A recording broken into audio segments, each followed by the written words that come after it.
Daemon slayer अकादमी की हर परीक्षा में फेल हुआ लड़का अब सिंक मशीन के सामने खड़ा है। यह मशीन मापती है कि किसी का शरीर डेमन कोर से कितना जुड़ पाता है, वही ऊर्जा स्रोत जिससे मनुष्य प्रत्यारोपित कवच चलते हैं। आपका सिंक रेट जितना अधिक, उतनी अधिक डेमन शक्ति पर नियंत्रण। कक्षा की टॉप कैडेट सेटोलियो ने 39% लिए। समूह में सबसे ऊंचा। सब उसे ही प्रतिभा कहते हैं। मगर अभी आंख से खास उम्मीद नहीं। टेस्ट शुरू होते ही संख्याएं धड़ाधड़ बढ़ती हैं। पागलपन सा 20%, 40%, फिर और ऊपर, और आखिर में 80%। प्रशिक्षक घबरा जाते हैं। सोचते हैं मशीन खराब है, पर नहीं, हमारा बंदा असली है।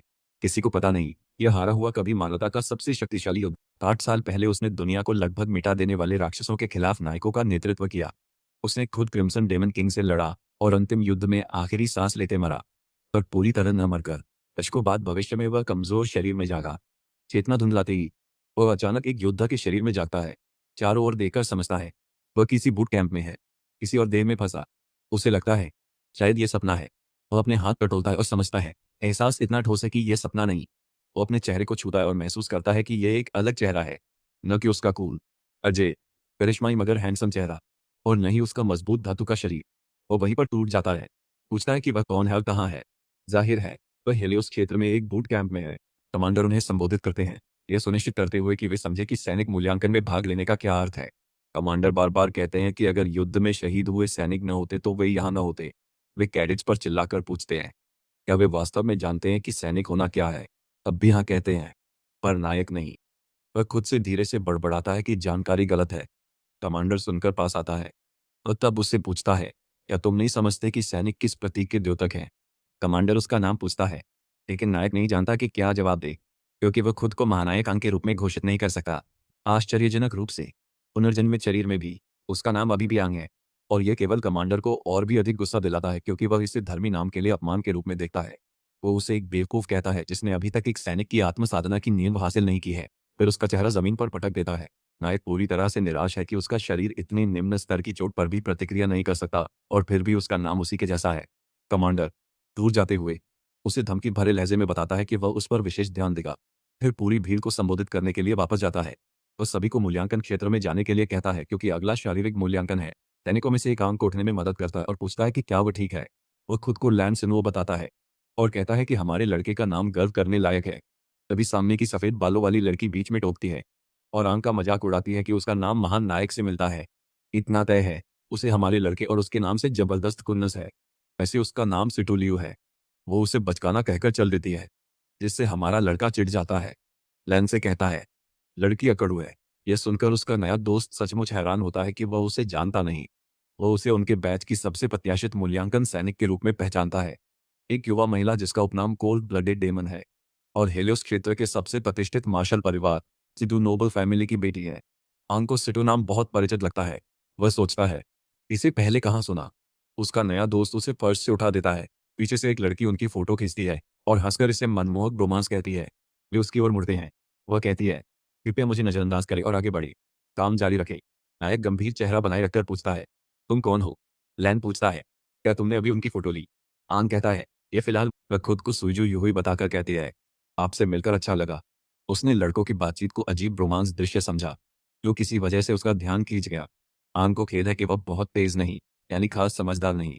फिटनेस टेस्ट में आंग जोश में खुद याद दिलाता है कि कमजोर शरीर के बावजूद वह सबसे ताकतवर योद्धा है। वह धांसू अंक लेकर सबको दंग करना चाहता है।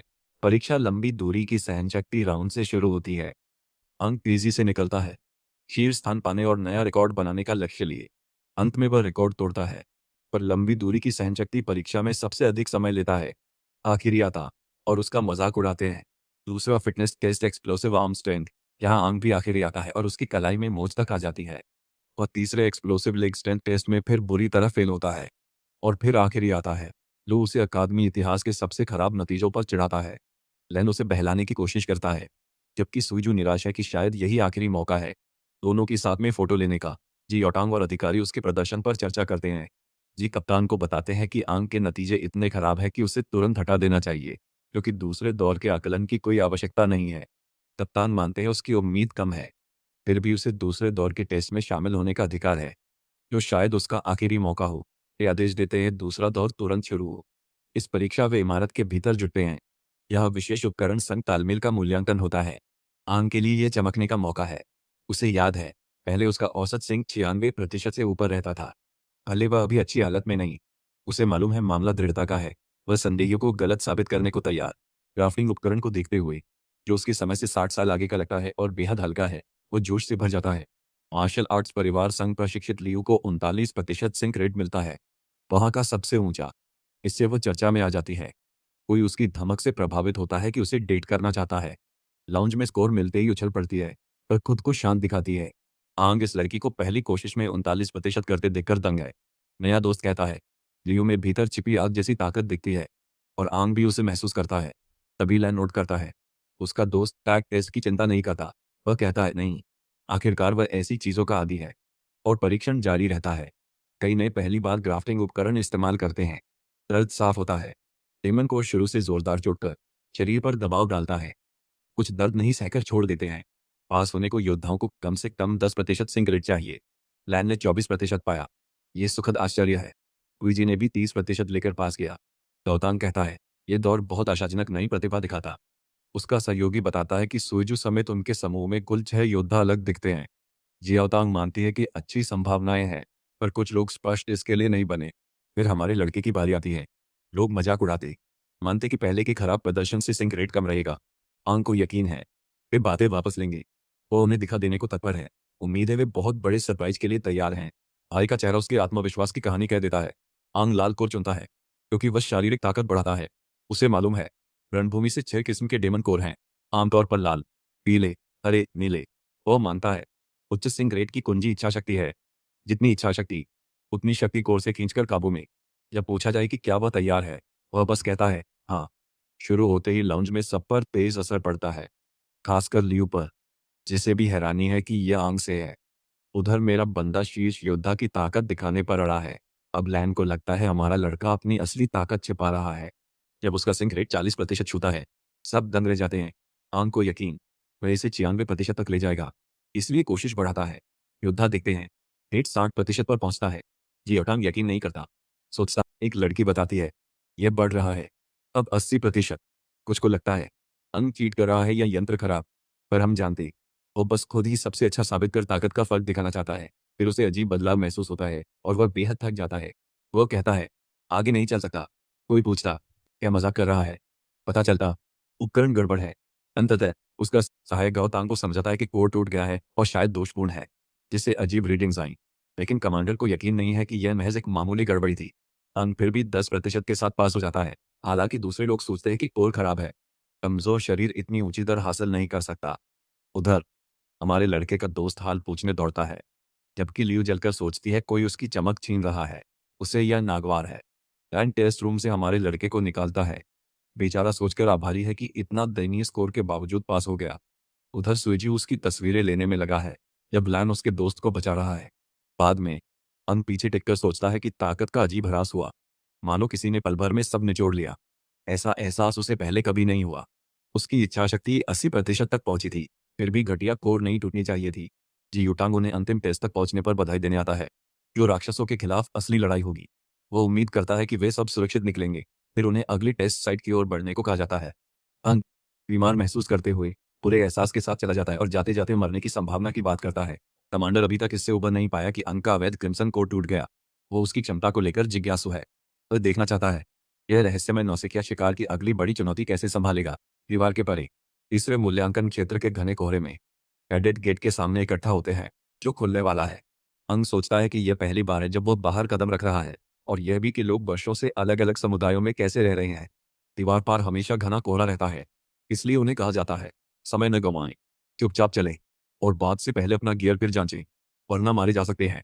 यह सवाल उठता है, क्या उसे मिला नया कोर वाकई पर्याप्त है? उसे नहीं लगता कि कोर समस्या है। फिर उसकी ताकत गायब हो जाती है, जैसे कुछ अंदर ने उसे ठुकरा दिया। वह सोचता है, क्या ये समय यात्रा का दुष्प्रभाव है? आगे बढ़ते हुए उसे नजदीक राक्षस महसूस होते हैं। उससे आघात तरंगे निकलकर गुफा तक पहुंचती हैं। यहाँ एक राक्षस बैठा है। राक्षस को मजबूत मौजूदगी का आभास होता है। वो अचानक चौंकता है। अंग सोचता है, शायद यही राक्षस है जिन्हें उसने यहाँ महसूस किया था। भीतर कुछ बिना वजह गूंजता है। तभी ली उसे आगे धकेलती है। वह देरी के लिए माफी मांगता है, और लैन ये पूछने आता है कि क्या कोई समस्या है। अंग जवाब देने ही वाला होता है कि उससे पहले ही उन तीनों को टीम बनाने का आदेश मिल जाता है, क्योंकि बाकी सब तैयार है। इसलिए इंतजार की जरूरत नहीं और उन्हें आगे वाले समूह से जा मिलना चाहिए। सोइजी सोचता है, उनके साथ मिलना हमारे लड़के की योजना थी, पर हम जानते हैं अंग ने कभी ऐसा नहीं सोचा। इधर लियू पहले जानबूझकर चिंतित थी कि कोई उसके साथ नहीं जुड़ेगा। अब लगता है उसे भी अपनी घमंड का एहसास है। आगे बढ़ने से पहले सोइजी उस समूह की फोटो लेता है। टीम की औपचारिक पुष्टि। स्पेलिंग स्टेल एक कठोर खनिजों से बनी काली संरचना है। उसके एक खनिज से तय दायरे में कोहरा हटा है। परीक्षक बताता है कि वे 4 सदस्यों की टीम बनकर परीक्षा देंगे। तो मानता है कि सब जानते हैं कि टेस्ट एक फॉग हंट है। हर टीम मेंबर को एक कॉम्बैट नाइफ और स्टेले की ही सामग्री से बना एक छोटा फॉग क्लियरर डिवाइस मिलता है। उनका मिशन सरल है। फॉग हंट वह आखिरी चुनौती है जिसका हर नया भर्ती सामना करता है। धुंध भरी दुनिया में योद्धा को धुंध में छिपे खतरों से सचेत रहना चाहिए। योद्धा होना सिर्फ ताकत नहीं, ये डर और अज्ञात का सामना करना है। टीम बनकर उन्हें भीतर के शिकारी को जगाना, उभरते राक्षसों को हराना है। तभी वे योद्धा कहलाएंगे। पहली टीम का परीक्षण खत्म होता है। दूसरी अब तैयार होती है। तीसरे स्क्वाड्रन के नेता तादा योशियो को फाटक से प्रतियोगी को देखते हैं। वो अपने साथी जोएल और कमांडर जी याओ के साथ है। टांग भी है। वो उभरती प्रतिभाएं देखती है, पर ध्यान खासकर लियू पर है। वो अपने वरिष्ठ साथियों की राय चाहती है कि ये नए कैसे हैं। जोएल भी लियू में रुचि रखता है। मार्शल परिवार से आने और अच्छी ट्रेनिंग होने की वजह से एक बेहतरीन योद्धा बन सकती है। दूसरी तरफ जियाओतांग का ध्यान अंग पर अटका हुआ लगता है। उसे पक्का मालूम है कि अंग के कोर में कोई कमी नहीं थी, इसलिए वह अब भी जिज्ञासु है कि पहले वाली घटना में असल में क्या हुआ था। महिला उसे ख्यालों से जगाती है। उसे टांग टांग कहकर पूछती है, क्या सोच रहे हो? हमारा दबंग कमांडर चाहता है वह इतना शर्मनाक उपनाम न बोले। जोएल देखता है, सिर्फ यह महिला हार्डकोर कमांडर को उस शर्मनाक उपनाम से बुला सकती है। वह पूछती है, क्या राक्षस स्तर जांचे गए? वह कहती है, परीक्षा क्षेत्र में केवल बिना फिन वाले राक्षस रहें। जीवटांग उसे चिंता न करने को कहते हैं। कई दिनों से क्षेत्र की निगरानी में है। परीक्षा सुरक्षित। हेलो के शहर के पास फिन वाले राक्षस न होने की पुष्टि। योएल जुड़ता है कि फिन वाला राक्षस आ भी जाए, वे भविष्य के योद्धाओं की रक्षा करेंगे। अगले ग्रुप का टेस्ट खत्म होता है। अब 10वें ग्रुप की बारी है। अंग के साथ इसी ग्रुप में लियू शुरू करने को तैयार होती है। जैसे ही हमारा लड़का छोटा कंटेनर उठाता है, लियू उसे झट छीनकर कौशल दिखाने की धुन में दौड़ती है। आंग सोचता है, कोई प्रभावित करने को क्यों उतावला है, और सब तुरंत पीछे लगते हैं। कूदकर लियू कंटेनर जगह पर रख देती है। दादा योशियो को समझती हैं लियू का रिकवरी कोड प्रभावशाली है। कहती हैं फुर्ती नीले एजिलिटी कोड जैसी है। इससे उसकी योद्धा परिवार की विरासत दिखती है। जल्द राक्षस हमला करते हैं। अंग सुझाव देता है कि उनका ग्रुप राक्षसों से भिड़े, और लैन एक जोरदार मुक्का जड़ते हुए एक्शन में कूद पड़ता है। जियाओतांग लैन की क्षमता से प्रभावित है। वो अच्छा काम कर रहा है और कोड ताकत पर पहले ही काबू पा चुका है। अंग चाकू खींचकर कहता है, एक एक राक्षस पर ध्यान दे। सब मानकर युद्ध में कूदते हैं। सुजू एक राक्षस पर कई बार कर अंततः मार देता है। लैन भी एक ही पंच में एक राक्षस को ढेर कर देता है। और कमांडर जोएल बताते हैं कि सुजू और वो बलवान लड़का साथ में परफेक्ट काम कर रहे हैं। सुजू जबरदस्त मूव्स दिखा रहा है और एजिलिटी कोर का पूरा फायदा उठा रहा है। ज्याओतांग उन्हें याद दिलाता है कि किसी पर भी ज्यादा निर्भर न रहें। लियू एक दानव को छुरा घूमती है। वह फट जाता है। अब आंग की बारी है कौशल दिखाने की। 3 अहम बिंदु, गला, छाती, पेट पर ध्यान देता है। इन्हें निशाना बनाते हुए शरीर की सीमाएं और संभावित नुकसान आता है। वह फौरन परीक्षा हालात में अपनी क्षमता परखने को तैयार होता है और राक्षस पर हमला जारी रखने को आगे लपकता है। राक्षस को मुक्का फेंकते देख वह तुरंत साइड हटकर बचता है और उसके कंधे के नीचे चाकू घोंप देता है। अपनी धीमी प्रतिक्रिया पर झुंझलाता है। जब राक्षस उसे लात चलाता है, वह फिर बचता है और उसे दोबारा भोंक देता है, पर उसे लगता है कि चालें अभी भी सहज नहीं। कुछ बार लगते हैं, मगर हल्के। ये देखकर उसके साथी शक करते हैं कि वह निशानों से ही खेल रहा है। इसी बीच सुजी तस्वीरें लेता है। चाहता है सब कैमरे में आए। लाओ चुप, सोचता है हम जानबूझकर दिखावा कर रहा। दादा योशियो को हमारे लड़के की फाइटिंग स्टाइल नोट करती हैं और उसके लगातार दबाव से प्रभावित होकर पूछती है वह कौन है। जोएल भी उसकी तारीफ करता है। कहता है वह किसी अनुभवी लड़ाके जैसा चलता है।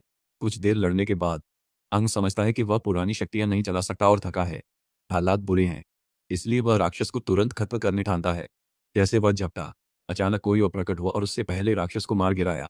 लड़ाई में उभरती अजीब जड़ों पर सुजू सोचता है। अचानक एक फिन वाला राक्षस प्रकट होता है। असली खतरा भांपकर गांग सबको पीछे हटने को कहता है और वे तुरंत हटते हैं। बाकी 2 सीनियर भी उस एक फिन राक्षस से भिड़ने आगे आते हैं। दादा योशियो को शिकारियों से कहती है, घबराओ नहीं, रुक जाओ, हमारे कमांडर के साथ रहो। वे शहर पहुंचने तक सुरक्षा देने का वादा करते हैं। एक फिन वाला दानव महसूस करता है कि इंसानों में कोई दानव सा है। अंग और उसके 3 दोस्त अटककर उलझन में है। लियू घबराया है कि पहले वाले राक्षस एक फिन वाले राक्षस के आगे कुछ नहीं। उसका खतरा इतना घातक है कि एक गलती पर उनकी मौत तय है। एंग मानता है कि मौजूदा शरीर में वह ऐसे राक्षस का सामना नहीं कर सकता। इतने शक्तिशाली दुश्मन से लड़ने का ख्याल आते ही आतंक उठता है। दानव चारों को आसानी से निशक्त कर घसीटते हुए ले चलता है। दादा योशियोको और साथी पीछा करते हैं। पर वह चारों संग जमीन में धंस जाता है। जोएल सबको पीछे आने को चिल्लाता है। कुछ देर बाद निशान अचानक ही थम जाता है। दादा योशियो को सोचते हैं कि एक फिन वाला राक्षस इतनी अप्रत्याशित रूप से कैसे आ सकता है, खासकर जब जियोतांग ने इस क्षेत्र की कई दिनों तक जांच की थी और पहले कभी कुछ नहीं चुका था। ऐसा अब तक कभी नहीं हुआ था। जियाओतांग आते हैं, पूछते हैं कि चार योद्धा कहाँ गए और सबने राक्षस का पीछा क्यों छोड़ा। जोएल कहते हैं, शांत रहो अब, दुश्मन तो गायब हो चुका है। महिला कहती है, एक फिन राक्षस शायद और गहरे धरती के नीचे गया है। वहां अब तक कोई नहीं पहुंचा, इसलिए उन्हें जल्दबाजी में अंदर नहीं जाना चाहिए। भाई को खोने की याद से गैंग जमीन पर मुट्ठी पटकता है। चारों को खतरे में डालने का दोष खुद पर लाता है। जोएल कहता है, शहर लौटें, उसका अंदाजा है अब वहां अराजकता होगी। वह खोज दल भेजना चाहता है ताकि 1 फुट लंबे कांटेदार राक्षस कहीं घूम न रहे हों। महिला मानती है कि इस हालात पर तनाव न बनाया जाए क्योंकि किसी ने इसे आते नहीं देखा। वह चाहती है जियाओ तांग शांत रहें, जानती है ये उनके लिए कठिन है। जियूटांग उठकर कहते हैं, मैं अकेले चारों योद्धाओं की तलाश जारी रखूंगा, आप लोग चिंता न करें। कभी जोएल बोलने को होता है, पर महिला बीच में कहती है, कमांडर, सूर्यास्त से पहले लौटिए। वह मानता है और धुंध में फौरन निकल जाता है। उसे पक्का यकीन है उसका मन नहीं बदलेगा। जोएल को याद है, सालों पहले राक्षसों ने कमांडर के छोटे भाई को उठा लिया। अब भी वह खुद को दोषी मानता है। दादा योशियो को कहते हैं, अगर गैंग का भाई आज जिंदा होता तो उम्र चारों पकड़े गए बच्चों जितनी होती। शायद दुश्मन द्वारा अभी उठाए गए ये बच्चे उसे अपने छोटे भाई की याद दिला रहे हों। गुफा में इंग और साथी बंदे हैं। हमारा लड़का जाता है, नहीं जानता वे कहाँ हैं, पर राहत है कि सब अभी सांस ले रहे हैं। पीछे से राक्षस आता है, देखता है इंग सबसे पहले जागा। उसे लगता है यह लड़का बाकी से अलग है। अजीब है कि इंग के पास राक्षसी आभा क्यों है, शायद उसे फिन वाले राक्षस से भी शक्तिशाली। मेरे साथी को समझ नहीं कि यह किस बारे में है। अचानक इंग लाल चमकता है, रस्सियां तोड़ देता है, राक्षस पर झपटता है, पर राक्षस बच निकलता है। वह सोचता है कि अपने पिछले जन्म में वह राक्षस का सिर उसके हिलने से पहले ही उड़ाकर रख देता। उसे पता है कि उसे दूसरों को बचाना है। वो देखता है, एक उंगली दानव में लाल कोर है, जो गति और लचीलेपन को बढ़ाता, उसे और भी तेज चलने व वार करने देता है। हालांकि इससे उसके जोड़ों पर मोटी त्वचा की ढाल नहीं रहती, जो एक फायदे के साथ साथ कमजोरी भी है। राक्षस इंग की ओर हाथ उठाता है और कहता है कि विरोध बेकार है। राक्षस अपने हाथों से इंग को पटकता है। इंग तुरंत समझता है उसकी कमजोरी जोड़ है और उसी पर वार करना है। वो पूरी ताकत लगाता, कमजोर दिखने से इनकार करता। वह चिल्लाता है, मैंने पहले कई एक फिन राक्षस मार गिराए हैं। जवाब में राक्षस जोरदार लात मारता है। वह लड़खड़ाकर गिरता है और खून बहता है। लकड़ी का राक्षस खुद को फिर उगा लेता है और अपनी ताकत पर यह कमीना इतराता है। इंग हमेशा मानता था सिर्फ ग्रीन कोर राक्षसों के पास शक्ति है। वो सोचता है, या पिछले 50 वर्षों में राक्षस बदल गए। राक्षस उसे कम आंकने का इल्जाम लगाता है, फिर जड़ें छोड़ता है जो लड़के का शरीर भेद कर उसे खींचती हैं। इंग का सिर जकड़ लेती है, कहता है, उसे अब भी पता नहीं कि वह कौन है। इंग महसूस करता है, जड़ें अंगों में धंसती हैं, सांस लगभग रुक जाती है। वो अभी अभी पुनर्जन्म लेकर फिर से मरने की कगार पर है। उसे बाकी तीनों की चिंता है। वही पुरानी निराशा लौट आती है। डर है कि सब उसके साथ मर जाएं। इंग पछतावे और शोक से भर उठता है, अपनी कमजोरी को कोसते हुए। इसने सबको इसमें घसीटा। इंग की कमजोरी देख एक फिन दानव उसे खाकर विकसित होने का फैसला करता है। जैसे ही वह झपटता है, हमारे लड़के के भीतर की आवाज पूछती है, क्या वह सच में उसे निकलेगा। यह आंतरिक राक्षस बड़बड़ाता है कि इंग मरा तो उसकी योजना बिगड़ जाएगी, और वह झुंझला उठता है। उसे अब आखिरी ऊर्जा खर्च करनी है। अचानक एक फिन राक्षस हमारे लड़के से उठती भयानक शक्ति भांपता है। एक राक्षसी आकृति उभरती है। एक फिन वाला सोचता है, शायद 5 या 6 फिन का दानव होगा, पर उसकी आभा अधिक प्रचंड है। चटके आसमान तक जाते हैं। तभी 8 फिन वाला दानव धमकता हुआ आता है और एक फिन वाले में घबराहट फैल जाती है। नवागंतुक खुद को सबसे शक्तिशाली रेड कोर दानव और फिन दानवों का राजा घोषित करता है। कांपता वो फिन दानव उसे क्रिम्सन फिन किंग कहता है। उधर जियाओतांग खोज जारी रखकर मिले राक्षसों से भिड़ता है। कुछ देर बाद वह रुकर कहता है कि उसने आसपास छान लिया, पर केवल 2 बिना फिन दानव दिखे। वह मानता है चारों प्रत्याशी यहाँ नहीं है और ठानता है सूर्यास्त से पहले उन्हें ढूंढ लेगा। तब वह दूर ऊर्जा का विस्फोट महसूस करता है। सोचता है ये क्या है। उसे लगता है इसका रिश्ता लापता उम्मीदवारों से हो सकता है। तभी इंग कहता है, बिना धूप वाली अंधेरी जगह में आकर हैरान है। इंग अंतिम राक्षस से मांगता है, क्या वो सच में गायब था, और क्या बाकी 5 अब भी किंग फिंग्स की तरह राज कर रहे हैं। अंतिम राक्षस कहता है, पहले से कुछ नहीं बदला। इंग कहता है, लगता है राक्षस काफी शांति से रह रहे हैं। बस 60 साल पहले की घटना याद कर गुस्सा उठता है। पूछता है, कैरे भूल गए उन्होंने उसके साथ क्या किया। वो फादर फाइनल डेमन पर धावा बोलता है। जुंजराया की आत्मा के ठिकाने के लिए चुना गया सबसे शक्तिशाली योद्धा का शरीर समय यात्रा के बाद कमजोर पड़ गया। उसे लगता है वह अपनी आखिरी ताकत का हिस्सा तुझ पर व्यर्थ कर रहा है। वह फिर दिखना चाहे तो पूरी तरह जागने तक इंतजार करे। सबसे शक्तिशाली योद्धा को धीरे धीरे सारी यादें वापस पाना होगा। अंतिम राक्षस समझाता है कि एंग की फिन मेमोरी उनके विकास से जुड़ी है। एंग बताता है कि उनके घुटनों की उभारे और फिनों की गिनती स्तर बताती है। जब और फिन उगते हैं तो उन्हें फिन मेमोरी चाहिए, जो केवल उनकी जाति में है। इसलिए वे अन्य जातियों से हमेशा शक्तिशाली रहते। इनका मौजूदा योद्धा शरीर भी अब उनके जैसा है। वे सिर्फ समान रैंक के राक्षसों को खाकर ही स्तर बढ़ा सकते हैं। दूसरी तरफ एंग को छुपी हुई यादें खोलने और विकसित होने के लिए अपने से ऊंचे दर्जे के राक्षसों को निकलना होगा। जो कभी घमंडी शख्स था, अब रोनी सूरत बन गया है और 8 फिन वाले दानव की मदद करने तथा उसके लिए सब कुछ करने का वादा करता है। 8 फिन वाला दानव आखिर में उस कमीने को मार देता है, क्योंकि वह काबिल नहीं। फिलहाल उसका काम चारा बनकर एंग की फिन की यादें जगा देना है। यही कदम एंग की ताकत की तलाश की शुरुआत बनता है। वह ईजलोट चाहता है हमारा लड़का धीरे धीरे 8 फिन तक पहुंचे। जब यह होता है, 8 फिन राक्षस गहरी नींद से जागता है। फिर वह कमीना हमारे लड़के में लौट जाता है और एंग अतीत की क्रूर यादों में फंस जाता है। जब वो और उसके साथी बुरी तरह घायल थे, उसके साथी ने दुआ की कि महाराज एंग जिंदा रहें, क्योंकि एक खास स्त्री उनकी प्रतीक्षा कर रही है। जब सपना अचानक दो स्वप्न बनता है, वो आंखें खोलता है और सोचता है, क्या ये सपना था? वो समझता है कि ये पुरानी यादें हैं और बहुत घबरा जाता है। तभी उसके दोस्त अंदर आते हैं। जागा देखकर खुश होते हैं और उन्हें देखकर वह चकित होता है। सुजू देखती है हमारे लड़के के बाल बदले हैं। पूछती है, क्या दानवी दरवाजे का ही असर? एंग उलझन में, क्योंकि उसे उसकी बात बिल्कुल समझ नहीं आती। फिर वो देखता है कि सब ठीक है, याद करके कि अंतिम राक्षस उन्हें भूमिगत खींच ले गया था। जी यूटांग और बाकी 2 कमांडर अंदर आते हैं और चाहते हैं कि हमारा लड़का नीचे क्या हुआ, सब बताए। एंग पूछता है कि सारे वरिष्ठ उसे देखने क्यों आ गए। दादा योशियो को बताती हैं कि हमारे ब्रूट कमांडर उन्हें वापस लेकर आए। वो उसे फिर से टांग टांग कहती है, जो सीधा सीधा शर्मनाक है। जोएल आगे बताते हैं कि हमारे ब्रूट कमांडर ने उन चारों को एक गुफा में बेहोश पाया। सौभाग्य से तो एक पिन वाला दानव कहीं नहीं मिला, नहीं तो उन्हें सबको वापस उठाकर लाना मुश्किल पड़ता। दादा योशियो को कहते हैं कि कुछ समय बाद बाकी तीनों जाग गए, लेकिन गुफा में क्या हुआ था इसके बारे में कुछ भी याद नहीं कर सके। आंग ही एकमात्र था जो बेहोश रहा और उसके शरीर में कुछ बदलाव हुए। वो उसे एक आईना देती है ताकि वह अपने बदले हुए बाल देख सके और फिर पूछती है कि क्या उसे भूमिगत में कुछ याद है।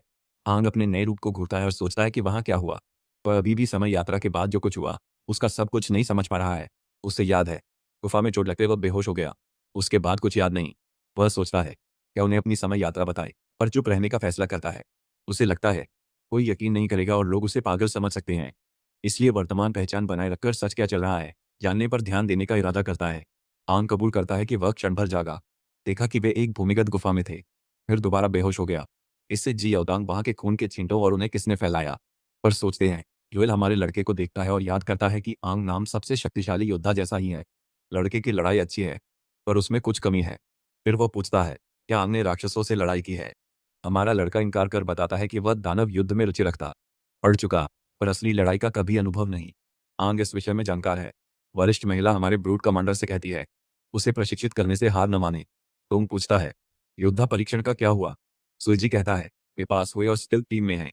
लैन जोड़ता है कि हाल की घटनाओं से जियाओ तोंग ने उन्हें जाल का समूह बनाया। लियू भी बताता है कि वे बाकी सभी की तुलना में अभी पीछे हैं। जियाओतांग समझाते हैं कि उन्हें अंक अर्जित करने के लिए मिशन करने की जरूरत है और क्योंकि आंग 3 दिनों तक बेहोश था, उनके पास अब तक कोई अंक नहीं है। आंग हैरान है कि वह इतना लंबा बेहोश रहा। अगले दिन वे चारों अपनी नई वर्दियों में शहर में खड़े होते हैं। लोग नए योद्धाओं पर बात करते हैं जो 3 दिन पहले आए थे। जी अवतांग आते हैं, उन्हें आधिकारिक योद्धा बनने पर बधाई देते हैं और एक फिन दानव से बचने पर उनकी सराहना करते हैं। वह कहता है वो उनके दस्ते का नेतृत्व करेगा। उसके अधीन 9 दस्ते हैं और उम्मीद है वे अन्य दस्तों के खिलाफ अच्छा करेंगे। आंग को लगता है नियम पहले से सख्त है। डैन पूछता है, क्या आंग ने दस्ते की रैंकिंग कभी नहीं सुनी? ऐसा लगता है कि आंग नया है और बहुत नहीं जानता और अभी वे सूची के सबसे नीचे है। वो समझाता है कि लीडर बोर्ड कैसे काम करता है और जोड़ता है कि नीचे वाली स्क्वाड्स को मासिक सजा मिलती है, जैसे सफाई की ड्यूटी, जब तक अगली रैंकिंग नहीं आ जाती। आंग को एहसास होता है कि शायद यही वजह है कि शहर इतना साफ सुथरा है। लौतांग लियू को समूह नेता नामित करता है और हमारे लड़के को छोड़कर किसी को कोई आपत्ति नहीं होती। वह समूह नेता बनने की अपनी इच्छा जाहिर नहीं करता और लियू को अपनी नई जिम्मेदारी पर खुश होने देता है। लौतांग फिर उन्हें बोर्ड से मिशन चुनने और लड़ाई में अपने नैनो विंग्स इस्तेमाल करने की आदत डालने का निर्देश देता है और कहते हैं कि अगर उन्हें कोई समस्या हो तो वे उनसे बात कर सकते हैं। जी याओतांग के जाते ही लियू कहता है कि मिशन देखें, उन्हें काफ़ी भरपाई करनी है। पर फोटोग्राफर लड़की कहती है, पहले सबसे ज़रूरी काम ग्रुप फोटो। वे फटाफट एक फ़ोटो ले लेते हैं। बाद में याओतिंग अपने वरिष्ठ साथियों से पूछता है कि वे सब पर क्या सोचते हैं। दादा योशियो को कहते हैं कि जैसे हमारे ब्रूट कमांडर ने देखा था, गुफा में कोई फिन दानव नहीं बचा था। वे सभी किसी तरह के विस्फोट से मरे लगते हैं। चारों ओर खून ही खून छोड़ गए। यही वजह है कि हमारे ब्रूट कमांडर को शक है कि यह चारों उम्मीदवारों ने किया और वह मानते हैं कि उन्हें आम के बारे में अजीब सा लगता है और उसकी गंध में कुछ परिचित सा है। दादा योशियो को उन्हें ज्यादा चिंता न करने को कहती है और कहती है कि वह बस खुश है कि चारों सुरक्षित लौट आए। वह भी चाहती है वह उन्हें ठीक प्रशिक्षित करे ताकि उसकी टीम से न हारे। तौतांग आंग पर शक को लेकर गंभीर है, तो जोएल कहता है बच्चे पर नजर रखें। इसी बीच मिशन बोर्ड पर आंग देखकर खुश है। सारे मिशन ए लेवल, हर मिशन 10 अंक का। पेन कहता है कि ये लेवल मिशन टॉप टियर होते हैं, जबकि सुजियो जोड़ती है कि वे शायद सबसे कठिन भी हों। वह आगे समझाता है कि बी लेवल मिशन 6 अंक देते हैं और सी लेवल मिशन 3। ये निचले स्तर के मिशन सरल और सुरक्षित होते हैं, लेकिन ये लेवल के काम जानलेवा माने जाते हैं और लोग अक्सर अपनी जान गंवा बैठते हैं। लूक सूचीबद्ध 3 मिशनों को देखती है और आंग संग सुझाती है कि अभियान शुरू होते ही तीनों ले लें। चारों दौड़ पड़ते हैं। आंग अपना कोर चालू करता है। उसके नैनो विंग उभरते हैं, पर एक पंख चट्टान से अटक जाता है। नैनो पंखों की ऊर्जा पर फोकस करके वह हाथ में तलवार गड़ लेता है। उसे ख्याल आता है पिछले 60 साल में नैनोटेक कितनी आगे बढ़ी है। वे एक चट्टान के पीछे छिपते हैं। लियो बताता है वे तैयार है। ठीक अभी लक्ष्य 2 बिनाफिन राक्षस, दोनों को एक साथ ही गिराना है। वह उन्हें योजना पर टिके रहने और संकेत का इंतजार करने को कहती है। संकेत मिलते ही वे घुसते हैं। लियो कहता है 3 लेवल मिशन है, समय नहीं, लड़ाई जल्दी खत्म हो। लान पहले बढ़कर राक्षस की नजर भटकाता है, बाकी उछल रहे हैं। जो योजना दोहराती है। आंग, सुजियो और वह ठानते हैं हमले के बाद राक्षसों की हरकत रोकेंगे। आंग सोचता है कटे जोड़ से वे कैसे लड़ेंगे। तभी बलवान दोनों राक्षसों को उछालता है और लियू तेज अंतिम वार करता है। टाइमिंग एकदम सही लगती है। सुजियो देखती है कि धुंध हट चुकी है और प्रवेश स्थिर है। लैन खुश है कि वे धुंध साफ कर पाए। यहाँ धुंध चित्राना परीक्षाओं से कठिन है। अरे लेवल मिशन में यही उम्मीद थी। एक ही मिशन में उन्होंने काफी समय लगा दिया। फोटोग्राफर लड़की को राक्षसों से एक लाल कोर मिलता है और वो मुस्कुराती है। सुंदरे लड़की भी खुश है कि उन्हें आखिरकार पूरे 10 अंक मिल गए। दूसरी ओर आंग को यह जानकर आश्चर्य होता है कि मिशन पूरा होते ही कोर टूट जाते हैं। फिर सुजू समझाती है कि यह टेक राक्षस युद्ध के लिए बनी है और मिशन फॉर्म में लगी एक चिप काम पूरा होते ही अपने आप शहर के लीडर बोर्ड पर अंक भेज देती है। शहर के बाहर धुंध साफ करने के बाद पांग से पूछती है कि क्या वह बाकी 2 कोर देख सकती है। वह उन्हें देखती है और फिर आ भरती है। उन्होंने दोपहर भर बिना फिन वाले राक्षसों से लड़ा, पर 3 कोर मिले, 7 और चाहिए। राक्षसों को जिंदा पकड़ना कठिन है, लैन कहता है। अब तक उनके लिए आसान था। फिर लियो अगला कदम सुझाता है, बाकी मिशन खत्म करना और ये लेवल वाले लेते रहना ताकि वे शीर्ष पर पहुंच सके। तो जियो लियो की एक तस्वीर खींचती है, भला क्यों नहीं। इसी बीच लैन उम्मीद कर रहा है कि वे पहली पोजीशन ले ताकि दूसरे दस्ते उन्हें कमजोर न समझें। आंग भी वही राय देता है, क्योंकि दूसरे स्क्वाड भी अंक कमा रहे हैं। आगे रहने को उन्हें जल्दी बढ़ना होगा। जो पहले कदम उठाते हैं वे सफल होते हैं, जो हिचकिचाते हैं खाली लौटते हैं।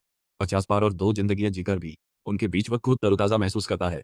उनका जोश उसे दोबारा जवान महसूस कराता है। वह सूर्यास्त से पहले एक और मिशन सुझाता है। सुजीव और लैन मानते हैं। लियू देखती है कि अंक कमान लेने लगा है। लैन कुछ और राक्षस गिरा चुका, कहता है कुल 3 और मिले। लियू याद दिलाती है कि बिना फिन राक्षसों के लिए बेहोशी डार्ट्स लगभग खत्म है और दस्ते की सप्लाई सीमित है। लियू बंदूक जांचती है तो अंग नजदीक से देखता है। वह कहती है यह नैनोटेक बेहोशी बंदूक है, राक्षसों को जिंदा पकड़ने। अंग को याद है कि पहले राक्षसों को पकड़ने का मतलब उन्हें बलपूर्वक बेहोश करना होता था और शोधकर्ता हमेशा दिमागी नुकसान की शिकायत करते थे। पैन कहता है कि वे किस्मत वाले हैं जो इन्हें पकड़ पाए, खासकर जब उन्होंने अपने सारे ट्रैंक्विलाइजर खर्च कर दिए। टीम को जिंदा पकड़ने हेतु पूरे समूह को हराकर उन्होंने मिशन खत्म किया। 10 से अधिक दानव थे। सुजू अंगड़ाई लेकर याद दिलाती है कि योद्धा सूर्यास्त से पहले लौटे, वरना सजा होगी, और वापस चलने को कहती है। आंग सोचता है क्या इस युग में उसके लौटने की जगह है। लियू कहती उसे भी जल्दी घर जाना है। अब बस जीपीएस सेट करना है ताकि शोधकर्ता जगह ढूंढ लें, राक्षस उठा लें, तो मिशन पूरा होगा। तभी आंग पूछता है क्या किसी और को भी तेज हत्यारा इरादा महसूस हो रहा है। उसी पल पीछे से लाल किरणें निकलकर राक्षसों को छूते ही मार देती। एक नकाबपोश लड़का बाहर आता है, कहता कि वो उनका मिशन पूरा नहीं होने देगा। वह दावा करता है कि उसकी टीम को सभी ये लेवल मिशन संभालने चाहिए और मांग करता है कि लूक की टीम को उन्हें लेने की अनुमति किसने दी। इंग सोचता है कि ये नए लोग कौन हैं। ये अच्छे नहीं लगते। गिल्ड का नेता बताता है कि वे ब्लैक गन स्क्वाड के सीनियर ग्रुप से हैं। वह टीम की लड़की से पूछता है मिशन में कितने दस्ते शामिल हुए। वह कहती है 3। नेता इंग और टीम को सीनियर्स को सलाम न करने पर डांटता है। ब्लैक गन स्क्वाड के 4 सदस्य पास में उतरते हैं और लियू की टीम पर उनकी अनुमति के बिना लेवल मिशन लेने का आरोप लगाते हैं। वे सोचते हैं कि लियू का ग्रुप उनका अनादर कर रहा है। बेशक हमारी सुंदरी लड़की नाराज है, उन्होंने राक्षस मार दिए जिन्हें वो और दोस्त पकड़ने जुटे थे। ब्लैक गन स्क्वाड का एक लड़का पूछता है कि लियू के ग्रुप का नेतृत्व कौन करता है और वो व्यक्ति नमस्ते कहने क्यों नहीं आया। उधर जीव उसे लात मारने झपटती है, पर वह बचकर पूछता तुम सीनियरों पर हमला करने की हिम्मत आखिर कैसे करती हो। जवाब में लियू इन तथाकथित सीनियरों के प्रति तिरस्कार जताती है। लान और सूजी भी जाते उन्हें शांत कराने। फोटोग्राफर लड़की कहती है कि ब्लैक गन स्क्वाड अनुचित है। पूछती है उसकी टीम के पकड़े राक्षसों को वे यूं ही क्यों मार रहे हैं। लड़का कंधे उचकाकर जवाब देता यह मुकाबले का नियम है, और उन्हें भोला कह देता इससे लियू का गुस्सा भड़क उठता है। उसकी टीम उसे रोकती है और इंग से कहती है कि वह बीच में आकर बात शांति से सुलझाए, मगर मेरा साथी दौड़ता है, घमंडी लड़के को लात मारकर गिरा देता है और उसका मुखौटा उतार देता है। वह कहता है, इतनी बेशर्मी उसने कभी नहीं सुनी, और पूछता, उन्हें पता है राक्षसों को पकड़ना कितना कठिन था। उसके दोनों दोस्त स्तब्ध, पर लियू खुश दिखती है। अब बेनकाब लड़का इंग से कहता है, लड़ने को तैयार रहो। लियू भी लड़ना चाहती। तभी गौतम आता है, दोनों पक्षों को धकियाकर अलग कर देता है। कमांडर झुंझलाया दिखता है, कहता है सूरज ढल रहा है, चेतावनी देता है, राक्षस मत जगाओ। मगर वह घटिया लड़का कहता है, उनकी टीम ही पीड़ित है, हमारे लड़के ने हमला किया, लेकिन हमारी फोटोग्राफर तैयार थी। उसने ब्लैक गन स्क्वाड की तस्वीरें दिखाई, जहां विलियू की टीम के पकड़े राक्षसों को मार रहे थे। लान पूछता है, तुजू ने ये कब खींची? जियोटंग टीम को याद दिलाता है कि रक्षा हेतु वे रैंक मिशन नहीं लेना चाहिए था। लियू बताती है कि वे उसे लगभग खत्म ही कर चुके थे। तभी ब्लैक गन स्क्वाड आड़े आ गया। खैर, कमांडर पूरे मामले को टाल देता है, मानते हुए कि ब्लैक गन स्क्वाड के भी जब वे नए थे, ऐसे ही टकराव होते थे, इसलिए वह इस स्थिति में कुछ नहीं करने वाला। इन समस्याओं से निपटना हर स्क्वाड की जिम्मेदारी है। लक्ष्य सिर्फ खाता में अंक है। नुकसान या योद्धाओं को खतरे में डालना मना है, बाकी चल सकता है, जैसे दूसरे का मिशन बिगाड़ना। वो उन्हें याद दिलाता है कि नियम सबके लिए एक जैसे हैं और आगे वे इससे भी बदतर चीजें देखेंगे। वह सिर्फ इसलिए बीच में आया क्योंकि लगभग अंधेरा हो चुका था, इसलिए उसने उन्हें शहर लौटने को कहा। तो ब्लैक गन स्क्वाड को भी टोकता है, क्योंकि एक नौसिखिया टीम से पिटना शर्मनाक है। जाते जाते वह लड़का इनका नाम पूछता है। हमारा लड़का बता देता है।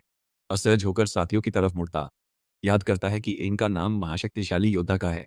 वह कसम खाता है, हमारे लड़के की टीम को आसान अंक नहीं मिलेंगे। वह चाहता है कि एंग उसके चेहरे के कट और अपमान की भरपाई करे। फिर वो मुखौटा वापस पहनकर अपनी टुकड़ी को ले जाता है।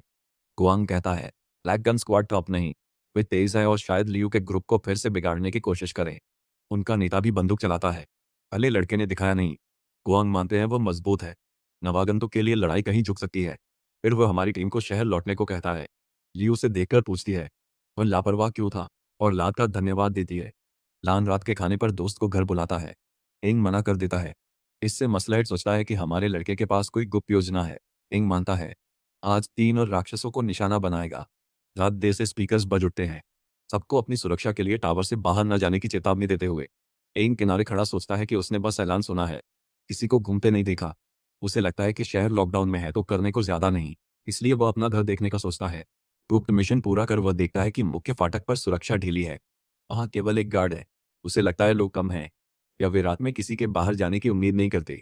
फाटक में इतना खुला अंतर है कि वह फिसल कर निकल सके। वह निकलने तैयार होता है, तभी लीव आ जाती है। उसे पहले से मालूम था कि वह ऐसा करेगा। वो उत्साहित दिखती है और याद दिलाती है कि रात को बाहर जाने के संकेत से उसे समझ गया था। इस बार उसकी नज़र और बारीकी ने लड़के को घबरा दिया। फिर वह पूछती है, वह देर से क्यों निकल रहा है और क्या खास जगह है? वह मजाक करता है कि उसने बहुत खा लिया और टहलकर उतारना चाहता है। मानता है, सुबह सबको चौंकाना और नकाबपोश लड़के से बिगड़े काम की भरपाई करना चाहता है। अब जब वो उसे मिल गई, योजना संकट में है। शहर से गुजरते लियो आकर उसकी योजना पूछती है। वह कल नकाबपोश लड़के का कंफ्यूज चेहरा देखने के लिए इंतजार ही नहीं कर पा रही। इंग उसकी खिलखिलाहट नोटिस करता है और टोकता है, लेकिन वह साफ खुश होने के बावजूद मानती नहीं। गेट के ऊपर दो गार्ड जमाइयां लेते बैठे हैं। एक कहता है, रात की पहरेदारी बेहाल है, फाटक बंद कर दें, क्योंकि किसी को बाहर नहीं जाना चाहिए। दूसरा, खाते खाते उसे चुप रहने को चेताता है, वरना तीसरा कप्तान सुन लेगा। वो बताता है, आपातकाल में फाटक खुला है। देखो, कुछ साल पहले कुछ शरणार्थी आए थे और गेट खुलने में देर होने की वजह से उन पर राक्षसों ने हमला कर दिया। इसलिए अब हर शहर एहतियातन एक गैप छोड़ता है। पहला गार्ड माफी मांगता है और दूसरा कहता है, चिंता मत करो, आहिस्ता आहिस्ता वे अपने थकाऊ काम के आदी हो जाएंगे। फिर वह एक एडल्ट फोटो बुक निकालता है। पहला गार्ड देखता है, इसमें दूसरे कस्बों की महिला योद्धाओं की नई तस्वीरें हैं। अचरज नहीं, क्योंकि इस पर बहुत पैसा फूंका गया। दोनों लंपट बैठते, तभी हमारी जोड़ी फाटक से चुपके निकलती है। इंग देखता है कि पुराना परीक्षा मैदान पहले से भी घने कोहरे से ढका है। वे एक दूसरी जगह जाते हैं। यहाँ लियू कहती है कि वहां पकड़े जाने की संभावना कम है, क्योंकि वो दीवारों से दूर है और ढकने के लिए एक सड़ा हुआ जंगल है। हमारा लड़का फिर उसके लिए योजना समझाता है और राक्षसों को बाहर खींचेगा।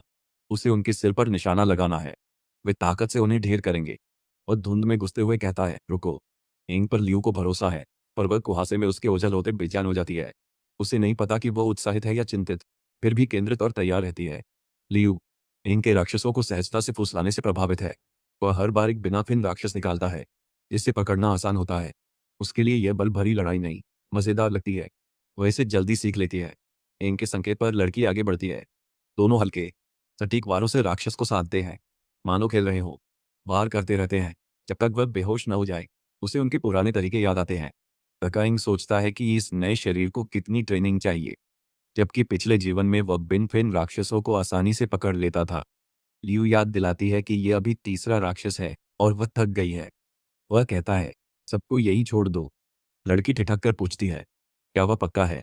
इंग अपने फैसले पर आश्वस्त है। बिना फिन वाले राक्षस इतने चालाक नहीं कि एक दूसरे को बचा लें, और शायद शहर की ओर जाए भी नहीं। सिर पर वार से वे कुछ देर बेहोश रहते हैं ताकि काम सुबह निपटा सके। लड़की प्रभावित है कि वह इतना जानता है। उसके जवाब से इंग समझता है उसने शायद ज्यादा कह दिया। तभी एक फिन वाले दो राक्षस उभरते हैं, पास के इंसानों की गंध सूंघते हुए। इंग घबराता है। दोनों साथ आए, उसे पता है, और लियू ऐसी लड़ाई के लिए तैयार नहीं। शहर में अलार्म बज उठता है और तीनों सीनियर स्टार्टक की छत पर दौड़ते हैं। जोएल गार्डो को बताता है कि उन्होंने एक फिन वाले राक्षस देखे हैं, तो बेहतर होगा स्पॉटलाइट्स इस्तेमाल करें। दादा योशियो को पूछता है कि क्या ये वही राक्षस है जो परीक्षा में थे। जियो पुष्टि करता है कि ये वही नहीं है।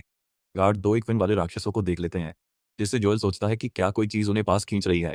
वह सबको शांत रहने, गेट बंद करने और डिफेंस कैनन तैयार रखने को कहता है। लेकिन जियोटिंग चिल्लाता है कि गेट बंद मत करो, क्योंकि कोई अभी भी बाहर है। वह हमारी जोड़ी को बाहर देखकर तमतमाया। पूछता है वे इतनी देर से शहर से क्यों निकले। वरिष्ठ महिला बेचैन होकर पूछती है, दोनों बच्चे इस वक्त बाहर क्या कर रहे हैं? वे तीन बिना फिन वाले राक्षस बंधे हुए देखते हैं, जिससे जी योटांग समझ जाता है कि ये दो बच्चे पहले बिगड़े मिशन की भरपाई करने आए हैं। जोएल हैरान नहीं है, क्योंकि नए योद्धा अक्सर ओवर कॉन्फिडेंट होकर ऐसी गलती कर बैठते हैं। फिर भी जी योटांग नाराज हो जाता है और तय करता है कि लौटते ही दोनों को सजा देगा। वह राक्षसों की ओर लपकता है और तादा योशियो को अपने साथी वरिष्ठ से कहती है कि वह जी योटांग के पीछे जाएगी। बाकी उसके हवाले। जोएल अब भरता है क्योंकि उसकी अच्छी खासी ड्रिंकिंग नाइट बर्बाद हो गई। उधर एक फिन राक्षस योद्धाओं को देखते इंग लड़की को रुकने कहता है। वह चाहता है वे बैकअप इंतजार करें और देखें क्या वही सच्चा निशाना है। वह सोचता है, क्या फिर वही बात हो रही है? शायद उसके पुनर्जन्म या सुरंग की उस अजीब घटना से जुड़ा। इसी बीच लू कहती है, साथ मिलकर लड़े। एक दानव पूछता है, क्या वे प्रतिरोध करेंगे? फिर लू पर नजर गड़ाकर उसे निकम्मी कहता है। तुरंत ही बदमाश हमला करने झपटता, मगर अंग लड़की को धक्का देकर बचा लेता। राक्षस आम की फुर्ती पर टिप्पणी करता है। ल्यू राक्षस को लात मारती और पानी दे सोचती, क्या निशाना चुका। दूसरा राक्षस उसे तीन डोरों से जकड़ता। पहला राक्षस आंग को सतर्क रहने को कहता है। अचानक गौतम आता है, दानव को घूंसा मारता है। वो वादा करता है, बच्चों को चोट नहीं लगने देगा, सब शांत रहें। राधा योशियो को देखती है। एक राक्षस का नीला कोर, जल प्रकार, दूसरा लाल कोर, पृथ्वी प्रकार। इसलिए वह लियू को बचाने पर फोकस करने का फैसला करती है। पृथ्वी राक्षस देवताओं का आभारी है कि वह प्रहार रोकने में सफल रहा, नहीं तो उसका बदसूरत सिर उड़ जाता। जो समझता है कि वे गतिरोध में फंस गए हैं और तोप की गोलाबारी रोकने का आदेश देता है। एक लड़की आकर रिपोर्ट करती है कि बिना फिन वाले राक्षसों की बड़ी संख्या रास्ते में है। ज्यूएल पूछता कितने? वह कहती, पूरा झुंड। इतने राक्षस गिरते देख जोएल अलार्म बजाने का आदेश देता और योद्धाओं को चौकियों पर जाने कहता। सायरन बजते ही सब दीवार पर चढ़ते हैं। पूरे झुंड को देखकर सब समझ जाते हैं कि ये बदमाश पूरी तैयारी से आए हैं।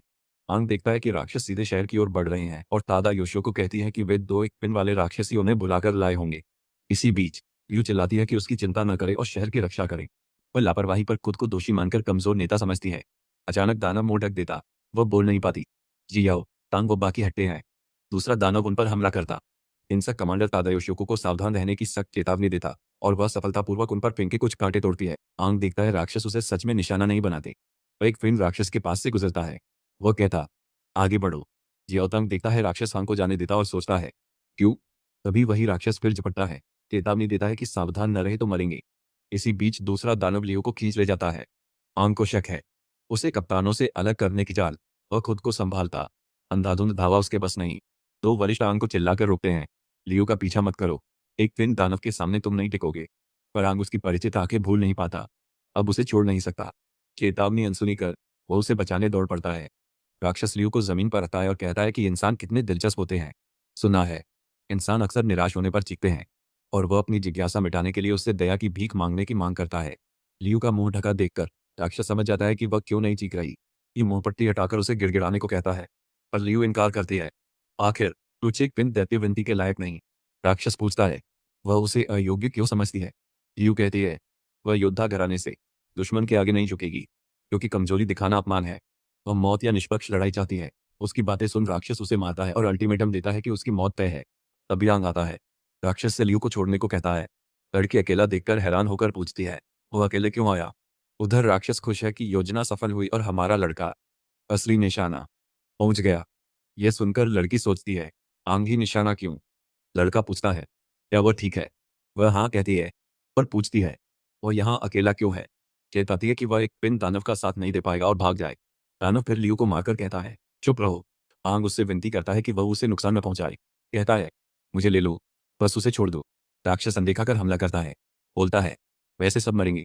आंग पलटवार करता है, पर राक्षस बचकर पलटता है। उसे लगता है शरीर जल्द प्रतिक्रिया। राक्षस नोटिस करता है कि आंग से राक्षस जैसी गंध आती है और सोचता है क्यों। आंग को यह समझकर हैरानी होती है कि यह राक्षस पानी प्रकार का हो सकता है। और वो सोचता है कि 50 सालों में राक्षस कितने बदल गए, कितने गुण हासिल कर लिए। उसका कमजोर शरीर पुराने मूवमेंट्स दोहरा पाता है, इसलिए वह लंबा नहीं लड़ सकता। लियू डरती है, इस रफ्तार से आंग मर जाएगा। वो अकेले आने पर कोसती है, और ठानती चुप नहीं रहेगी। आंग वार का मौका पाता है, पर राक्षस चिढ़ाता है। कहता है कि उसने गुफा में एक फिन राक्षस पहले मारा। फिर पूछता, अब तुम इतने कमजोर क्यों हो? आंग को समझ नहीं कि राक्षस क्या कह रहा। उसे याद नहीं उसने किसी एक फिन राक्षस को पसंद किया हो। राक्षस को उसका लहजा बुरा लगता है और वह कठोर सजा चाहता है। वह आंग को दर्द देकर चेतावनी देता है, झूठ बोले तो मरेगा। फिर वह आंग पर दोबारा हमला करता है, उसे पेड़ों में पटक देता है। उसे तीखा दर्द उठता है, डरता है कि अंदरूनी अंग घायल हो। ली उसे संकट में देखकर फौरन ही मदद करने ठानती है। राक्षस पास आकर धमकाता है, जानकारी न दी तो खा जाऊंगा। कमीना हमारे लड़के को निगलकर विकसित होना चाहता है। जैसे वह आंग की तरफ बढ़ता है, लड़की अचानक झपटकर राक्षस को लात मारकर दूर फेंकती है। चेताती है, मेरे साथी को छोड़ दे। उसे देखकर आंग समझता है कि उसने खुद को जबरन छुड़ाया। उसकी कलाई और टखने जल रहे हैं। यह देखकर भी लड़की बहादुरी से राक्षस का सामना करती है और उसे ललकारती है कि अगर किसी को मारना है तो उसे ही मार दे। बस समूह की नेता है, वो अपने साथियों की रक्षा मौत तक करेगी। राक्षस मान जाता है और उससे कहता है, बचना मत। फिर अलग अलग दिशाओं से हमारे लड़के पर वार करता है, पर धांसू लड़की अडिघार हमला रोकती है। आंग उसे हटने को चिल्लाता है, पर वह नहीं मानती। उसे चोट न लगे, इसलिए वह कहती है, चुप रहो, मुझे ध्यान लगाने दो। अचानक जमीन से नुकीले कांटे उभरते हैं और उसके पैरों को भेद देते हैं। राक्षस उसे जकड़कर कहता है, नहीं मारेगा, पहले उसे अपमानित करेगा और आखिर चीख निकलवाएगा। आंग पड़ा दोस्त को बचाने की कोशिश करता, पर निराश है। उसे लगता है अन्याय है कि पुनर्जन्म के बाद भी उसे फिर साथी की मौत देखनी पड़ रही है। उसे नफरत है कि उसे बचाया जा रहा है। वह सोचता है, जब वह खुद को नहीं बचा सकता तो औरों को कैसे बचाएगा। उसे फिर साथियों को खोना क्यों झेलना पड़े, और कमजोर क्यों है। अचानक वह प्रचंड आभा छोड़कर लियो को राक्षस की पकड़ से छुड़ा देता है। हमारे लड़के की फुर्ती देखकर राक्षस चौंक जाता है। उधर पहली बार स्क्वाड लीडर बनकर अच्छा करने वाली लियो पर आंग गर्वित है। आगे सब वह संभालेगा। वो उसे धीरे से नीचे रखता है। अचानक दानव को आंग से पहचानी गंध आती है। उसे लगता है उसके भीतर कोई रहस्य है। आंग के सीने में प्रबल शक्ति उठती है, मानो फट पड़े। गुस्से में उसका कोट चकाचौंध रोशनी से चमक उठता है। राक्षस सोचता है, क्या ये किंगफिन कोर है? लियो हमारे लड़के से किरणें देखती और उसे फिर उस दानव से भिड़ने उठते हुए देखती है। लगता है उसने अपनी एक पिन जगा दी। वरिष्ठ एक और दानव से लड़ते हैं, पर राक्षस अपनी जैसी प्रबल आभा भापता है। तभी गौतांग उसे घुसा जड़ता है। फिर ताता योशो को लात मारकर उसके शरीर में बड़ा छेद कर देता है। क्रोधित राक्षस चमक उठता है, हवा में आत्मविनाश को तत्पर। स्त्री से भागकर जियाओ तांग से पूछती है, अब तुम क्या करोगे? राक्षस चिल्लाता है कि सारे इंसान मर जाएंगे। लेकिन तभी रक्षा तोपखाने से छोड़ी गई भाले जैसी एक किरण उसे दूर जा फेंकती है। शुक्र है, रक्षा तोपखाने ने उसे फटने से पहले ही ढेर कर दिया।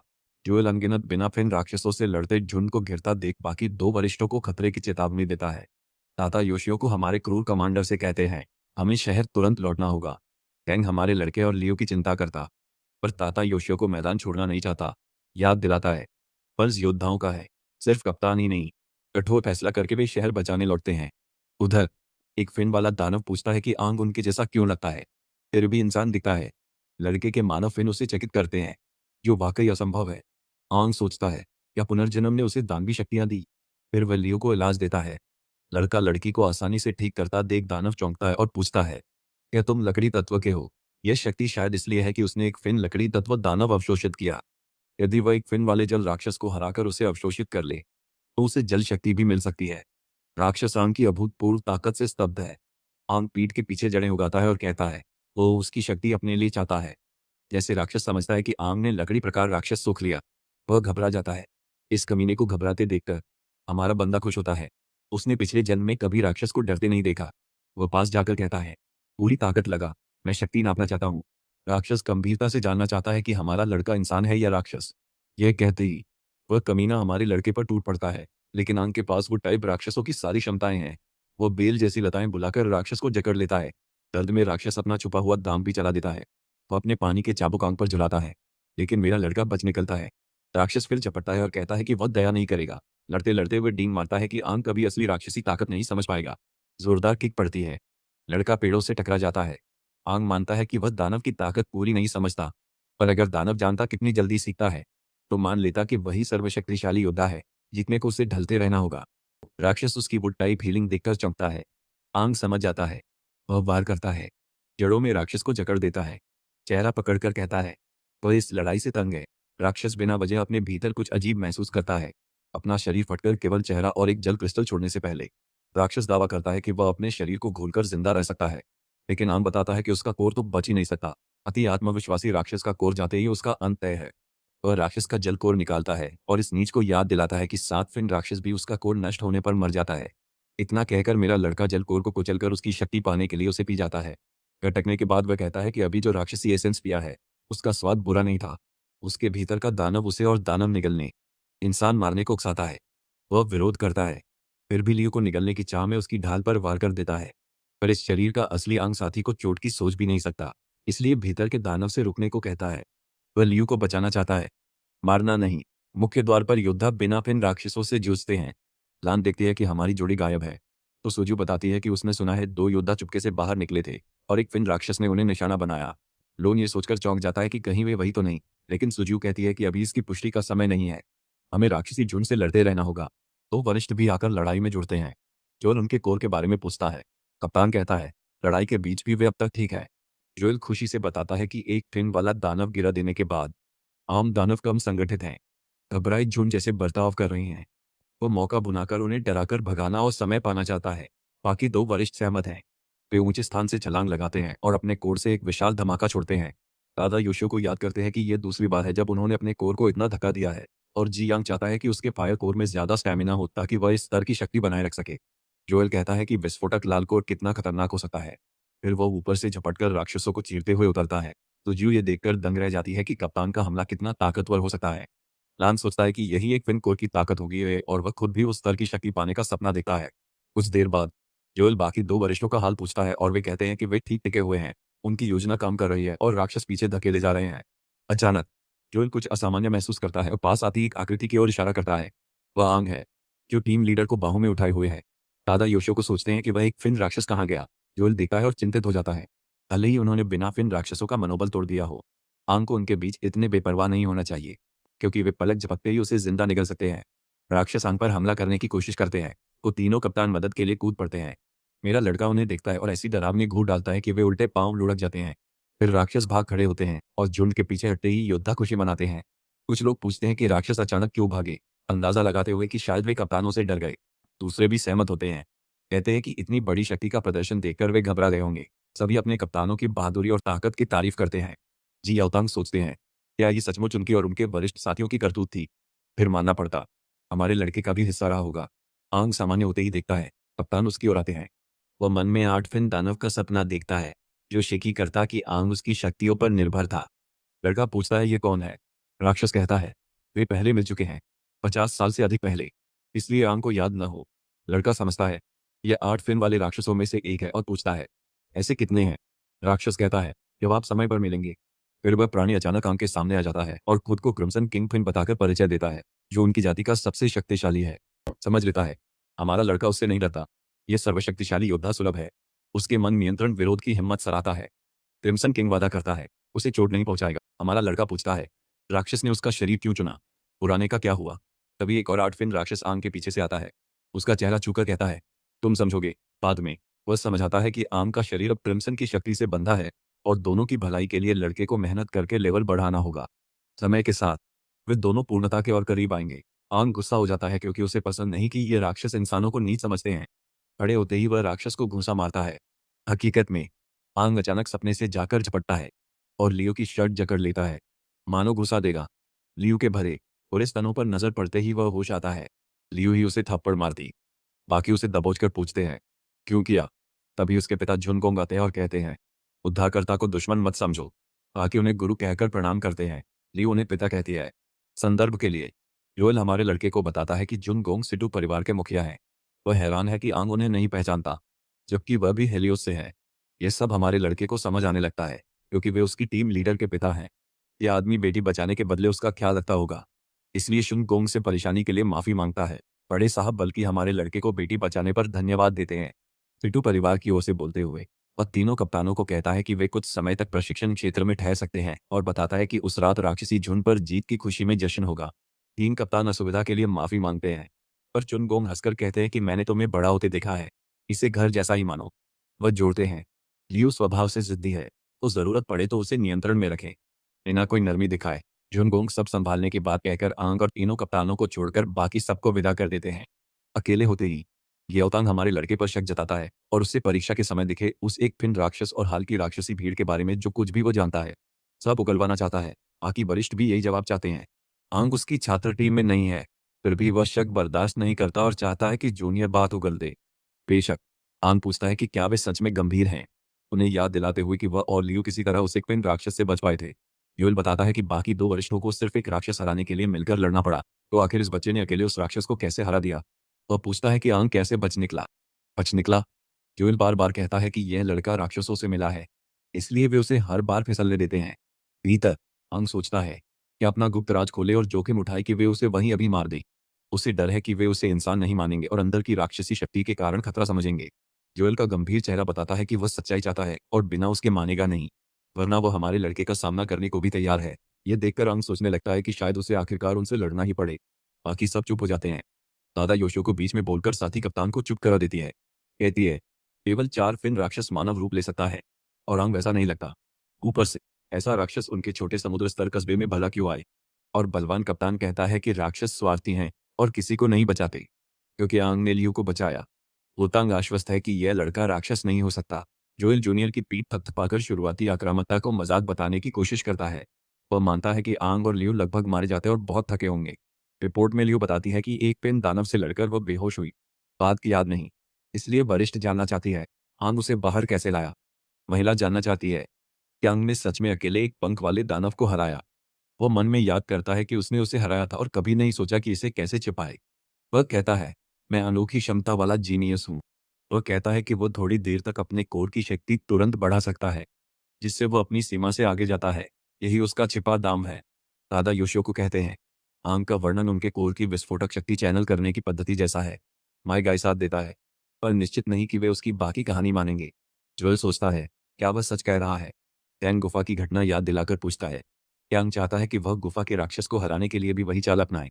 मेरा साथी पुष्टि करता है, कहता है, उसने ये तकनीक तब बनाई थी जब वह पहली ही बार अपने पंख वाले राक्षस से मिला। उसका शरीर कोर की शक्ति तुरंत सोख लेता है। उसने लापरवाह राक्षस को टुकड़ों में उड़ा दिया, और ये उसका पहला कौशल प्रयोग था, इसलिए वह तुरंत बेहोश हो गया। बाद में उसने लियो को बचाने के लिए फिर वही किया, पर तन दबाव नहीं सह पाया, बेहोश हो गया। आश्चर्य। रूट कमांडर अंग की बात पर विचार करता है। बच्चे की बात से छाती का कोर क्यों क्षतिग्रस्त हुआ समझ आता है। दोनों बार शक्ति सीमा पार गई। दादा योशियो को मानते हैं कि अगर अंग की हर बात सच है, तो वाजिब है कि उसे संभालना बहुत कठिन लगे।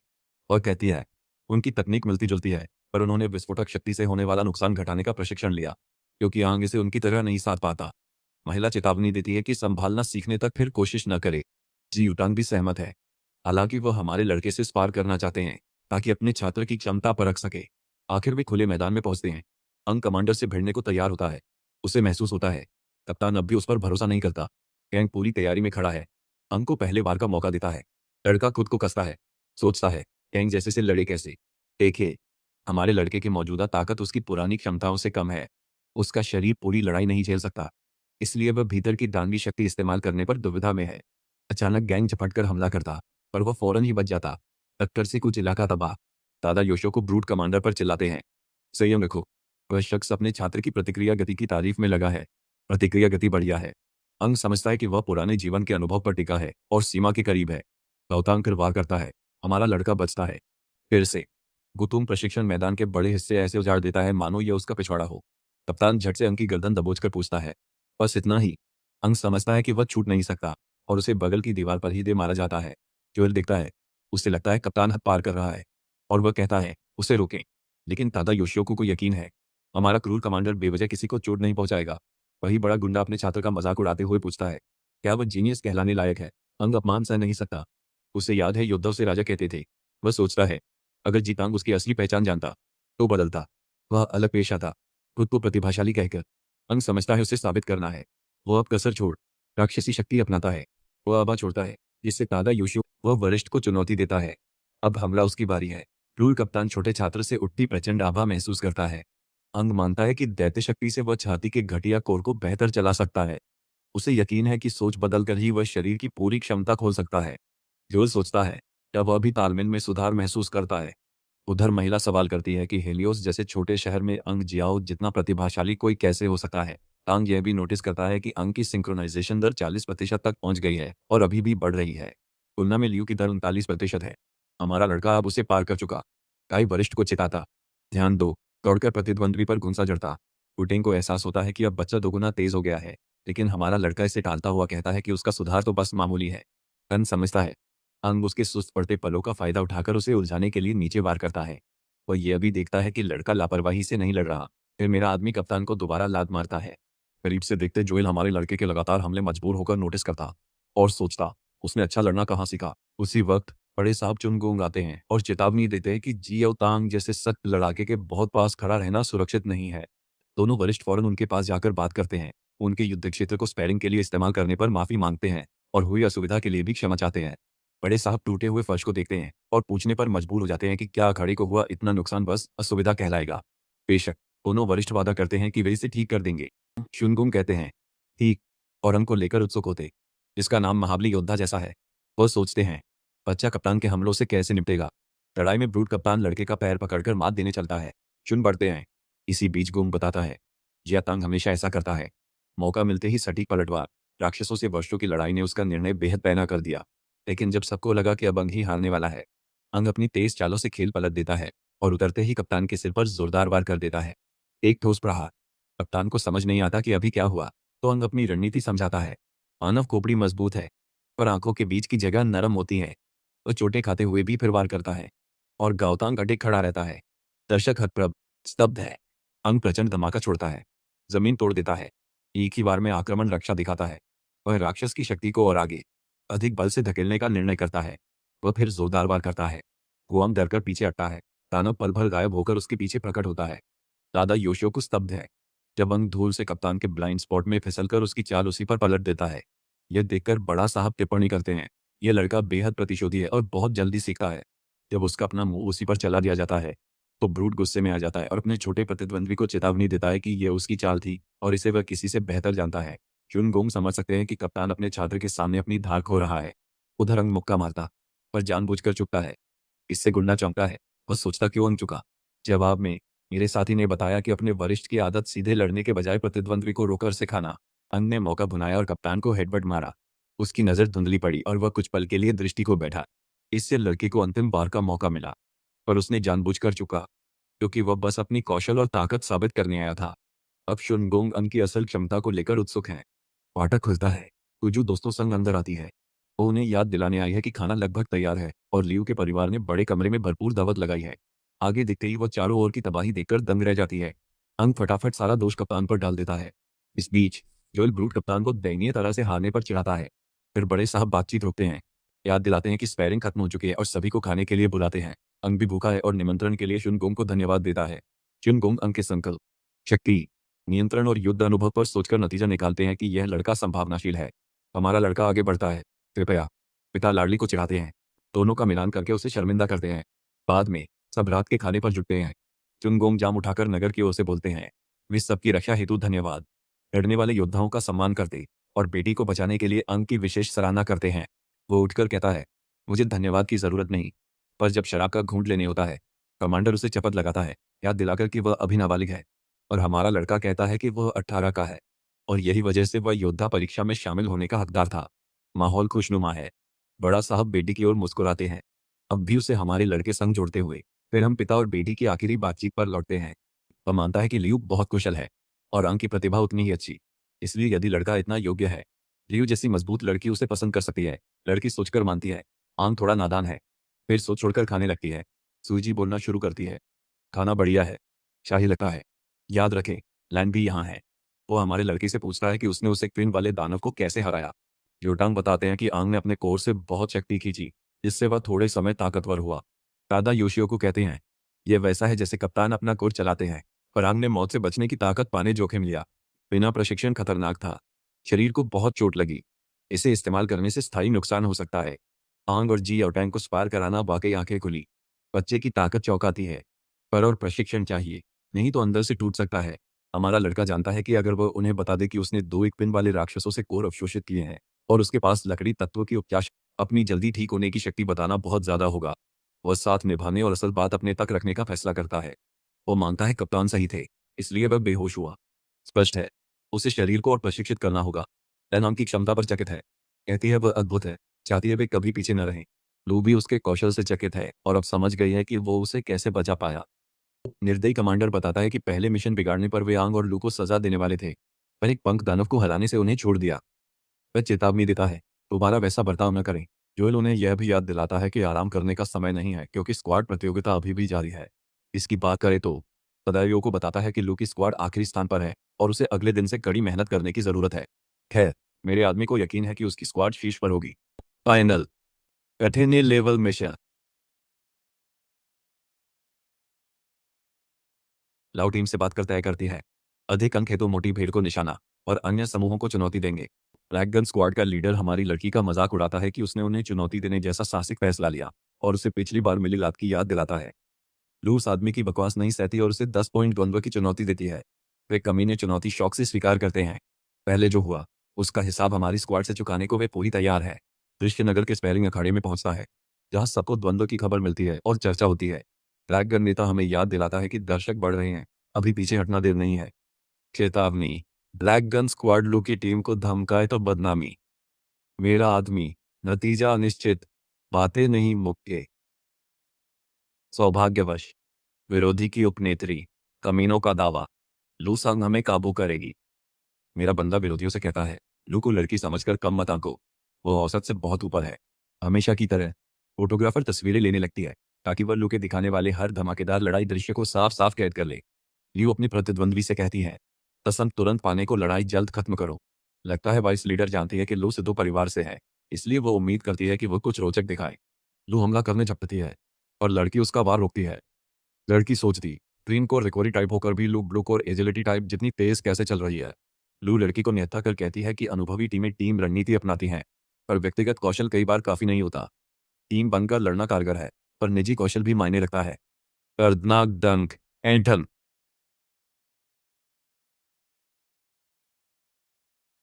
उसे असुरक्षित देखकर लू मौके का फायदा उठाकर लड़की पर कई बार हमला करती है। कमीने टीम का लीडर अपनी टीम को हारते हुए देखकर पूरी तरह से तबाह हो जाता है। इसी बीच लू लड़की को गिराती, याद दिलाती उसे सिद्धू परिवार शारीरिक दाम पेंच में काफी माहिर है। भीड़ उसके वाकई बेहतरीन प्रदर्शन की सराहना करती, जबकि प्रतिद्वंद्वी अविश्वास में पड़ जाता। 10 अंक हारकर वह फिर हमारी पार्टी को 20 अंक के मैच की चुनौती देता है। बिल्कुल, हमारी नायिका 20 अंक पाने को उत्साहित चुनौती स्वीकारती है। इस बार आराम में काम संभालने का फैसला करती है। अब बदतमीज लड़का आंग से कहता है, तुम काबिल नहीं, और लियू से भिड़ना चाहता है। मेरा साथी उस घटिया को समझाता है, लू नेता है, पहले आंग को हराओ, तभी ये वाकई उसे चुनौती देने लायक हो। वो आदमी आंग से भिड़ने का आत्मविश्वास नहीं दिखता, पर उसे परवाह नहीं। वह धमकाता है कि हमारे लड़के को इतना पीटेगा कि उसकी माँ भी उसे पहचानने से इनकार करे। आंग के साथी धमकी से सन्न रह जाते हैं और स्यू लड़ाई की फोटो लेने को तैयार है। आंग और लड़का मैदान में जगह ले लेते हैं। आदमी बंदूक निकालकर दिखाता है कि उसने प्रशिक्षण गोलियां लगा दी। वो उसे भरोसा दिलाता है कि गोलियां दर्द देंगी, पर गंभीर चोट नहीं करेंगी। खैर, ट्रेनिंग गोलियां उसके लिए नहीं लगती हैं। आखिर पहले योद्धा शुरू से ही असली गोलियां ही चलाते थे। वो प्रतिद्वंद्वी को चिढ़ाता है, शॉट मत चूकना। ब्लैक गन स्क्वाड का एक सदस्य कहता है, ये नौसिखियों की बात है। हमारे लीडर का निशाना बढ़िया है, जिससे आंग शर्मिंदा होता है। ब्लैक गन स्क्वाड लीडर आंग को चेताता है, अति आत्मविश्वास कभी जान ले सकता है, इसलिए लड़के को मनचाहा हथियार चुनने देता है। आखिर वह नहीं चाहता आंग उसे धौंसखोरी का दोष दे। हथियारों की बात, हमारा लड़का अनोखे हथियार को याद करता है जो पहले उसके पास था, क्योंकि उसके पास वह नहीं। वो मुट्ठियों से लड़ने का फैसला करता है और प्रतिद्वंद्वी से पूछता है, यह ठीक रहेगा? बेशक। कमंडी नाटा चौंकता है और उसके साथी सोचते हैं, आंग क्या करे। वह कमीना हंस पड़ता है और पूछता है, क्या आंग वाकई बिना हथियार लड़ेगा? उसे लगता है सभी नए कमंडी होते हैं, फिर भी वह हमारे लड़के की मांगे मान। आंग, शेर खरगोश शिकार में भी नहीं रुकता। मैं दया नहीं, अंग वापस लूंगा। लगता है हमारे लड़के को भीतर के दानव को साधकर उसकी ताकत लेने का मौका मिला। लड़ाई बढ़ते वह गोली बजाकर उस पर टूट पड़ता है, पर वह बंदा आगे बढ़ने पर हमारे लड़के को बेवकूफ़ कहता है और दाहिने हाथ में गाइडेड मिसाइल दिखाता है। वह कई गोलियां दागता है। आंग समझता है कि इन तेज गोलियों से बचना मुश्किल है, फुर्तीले दानवों के लिए भी। लेकिन वह खुश है कि उसने ये प्रतिद्वंदी चुना, क्योंकि इससे अपने कौशल परख सकता है। वह पानी के कौशल से हमला करता है। लोग देखते हैं, आंग पानी सी सहजता से तेज गोलियों को फुर्ती से डालता है। उसके बाद खाली जाते ही वह कमीना अपने पास छुपे तुरुप के पत्ते से हमारे लड़के को धमकाता है। ब्लैक गन स्क्वाड का एक सदस्य मानता है कि लीडर की बंदूक शक्ति संचित कर गोलियों में ऊर्जा भरकर शॉट्स ताकतवर बनाती है। आंग बंदूक की ओर बढ़ता है। आदमी ललकारता है, पास से सटीक विस्फोटक गोलियों से कैसे बचेगा। तभी मेरा साथी बेखट के बंदूक पर घुसा मारता, गोली ऊपर उड़ जाती। फिर मेरा बंदा बंदूक पर नियंत्रण करने के लिए प्रतिद्वंद्वी के हाथ पर वार करता है। अगली किक से वो उस कमीने को गिरा देता है। वह बंदूक पर पैर रखकर जीतता है, 20 अंक पाता है। हरा प्रतिद्वंद्वी कांप कर कहता है, यह मुमकिन नहीं। पैन मीना हमारे लड़के के प्रदर्शन की तारीफ करते हैं। लियू, जो ठीक से न देख पाए क्या हुआ, सोचती है आंग ने ये हुनर कहाँ सीखे। स्क्वाड को ब्लैक गन से लड़ाई में 30 अंक मिले और ध्यान खींचा। जल्द दिग्गज जीत के जोश में ललकारते, लू स्क्वाड अंक पर भिड़ता। जीते, लू स्क्वाड फाइनल में।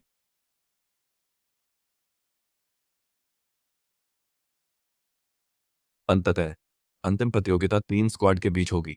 फिर दृश्य कोलिजियम में कट जाता है जहां अंतिम लड़ाइयां होनी है। तीनों सीनियर्स कोलिजियम की ओर जा रहे हैं और जोएल हर बार भावुक हो जाता है जब वे महीने के अंत में खंडहरों में वापस जाते हैं। अपने स्क्वाड को कदम दर कदम सुधार करते देखना वास्तव में दिल को छू लेने वाला है। महिला इस बात से बस मोहित है कि लू का स्क्वाड सिर्फ कुछ दिनों में 8 टीमों को हराकर रैंकिंग में शीर्ष पर कैसे पहुंच गया। उसने सुना वे पॉइंट्स चालाकी से दूसरे स्क्वाड को ललकारते और ज्यादातर लड़ाइयां जीते, पर वह इसे बचकाना मानकर ब्रूट कमांडर से रोकने को कहती है। जीतांग, अंक दम पर, रुकना नहीं। आंग लियूसंग, मजबूत। उसने चोरी छिपे उनकी कुछ लड़ाइयां देखी और जाना कि बाकी दोनों सदस्य भी काबिल हैं। गेट पर पहुंचते ही जोल याद करता है, बरसों बाद नया स्क्वाड फाइनल में पहुंचा है, इसलिए बाहर वहां काफी जोरदार शोर मचा है। जीतांग गेट खोलता है, कोलिजियम में कदम रखता है और कहता है कि वह आने वाले मैचों के लिए उत्साहित है। भीड़ में दादायोशिको के स्क्वाड का एक सदस्य हमारे ब्रूट कैप्टन और उसके स्क्वाड पर ताना कसता है। वह हमारे स्क्वाड पर नाम न होने के लिए ताना कस रही है। तादायोशिको की टीम की एक और लड़की उसे चेताती है कि लोग सुन सकते हैं। वैसे तादायोशिको की टीम का नाम सनफ्लावर स्क्वाड है, वहीं जोएल की टीम ल्यूमिनस स्क्वाड कहलाती भी है। सब मानते जीतांग की टीम नौसिखियों से भरी। आई बस अफवाह। उधर हमारा स्क्वाड स्ट्रेच करता, यू कहे, उनका विरोधी डरावना दिखता। एन कहता है कि स्टार फ्लावर और ल्यूमिनस स्क्वाड तादायोशिको और जोएल के तहत सबसे मजबूत है और हेओस में जाने माने हैं। वह जोड़ता है कि मौजूदा 3 कप्तानों की जगह लेने वाले अगले 3 कप्तान इन्हीं शीर्ष स्क्वाड से आएंगे। आंग सहमत होकर अपनी टीम से पूरी जान लगाने को कहता है। भले ही उसके शरीर में अभी भी उसकी गुप्त शक्ति की कमी है, वह किसी ऐसे व्यक्ति से नहीं हारेगा जिसके पास दानव जैसी ताकत हो। उसे लगता है कि जीतना आसान होना चाहिए और वह पुरस्कार के बारे में उत्सुक है। इस बीच तादायोशी को टीम को जुटने कहती है। जब वे एक साथ आते हैं तो स्क्वाड लीडर अपने कैप्टन से कहती है कि वे तैयार हैं और अगर वे जीतते हैं तो कुछ खास मांगती है, जैसे कि बी लेवल के शहर में अपने प्यारे कैप्टन के साथ शॉपिंग ट्रिप। ठीक समय पर ल्यूमिनस स्क्वाड भी पहुंच जाता है और सनफ्लावर स्क्वाड पर कुछ ताने कसने से नहीं हिचकिचाता। जहां दूसरे स्क्वाड कुछ बड़ा हासिल करना चाहते हैं, वहीं सनफ्लावर स्क्वाड में इस खरीदारी से बेहतर कुछ नहीं सोच सकता। स्टारफ्लावर स्क्वाड की एक लड़की चिढ़ जाती है और कहती है कि लड़का यह नहीं समझेगा कि लड़कियों के लिए कपड़ों की खरीदारी कितनी जरूरी है। अब उसे पूरी तरह समझ है कि सनफ्लावर स्क्वाड ल्यूमिनस से क्यों कभी नहीं निभेगा। तभी टीमों के कप्तान आखिरकार वहां पहुंचते हैं। सीनियर्स का मजाक खत्म होते ही जीतांग स्क्वाड को भी जुटने का आदेश देता है। जब तीनों स्क्वाड एक जगह मिलते हैं, वह कहता है, क्योंकि वे एक दूसरे को थोड़ा जानते हैं, वो उनका अलग अलग परिचय नहीं देगा। और बिना किसी देरी के वह नियमों और शर्तों को विस्तार से समझाता है। देखिए, फाइनल में टीम और सोलो मैच होंगे और सबसे ज्यादा पॉइंट वाला स्क्वाड जीतेगा।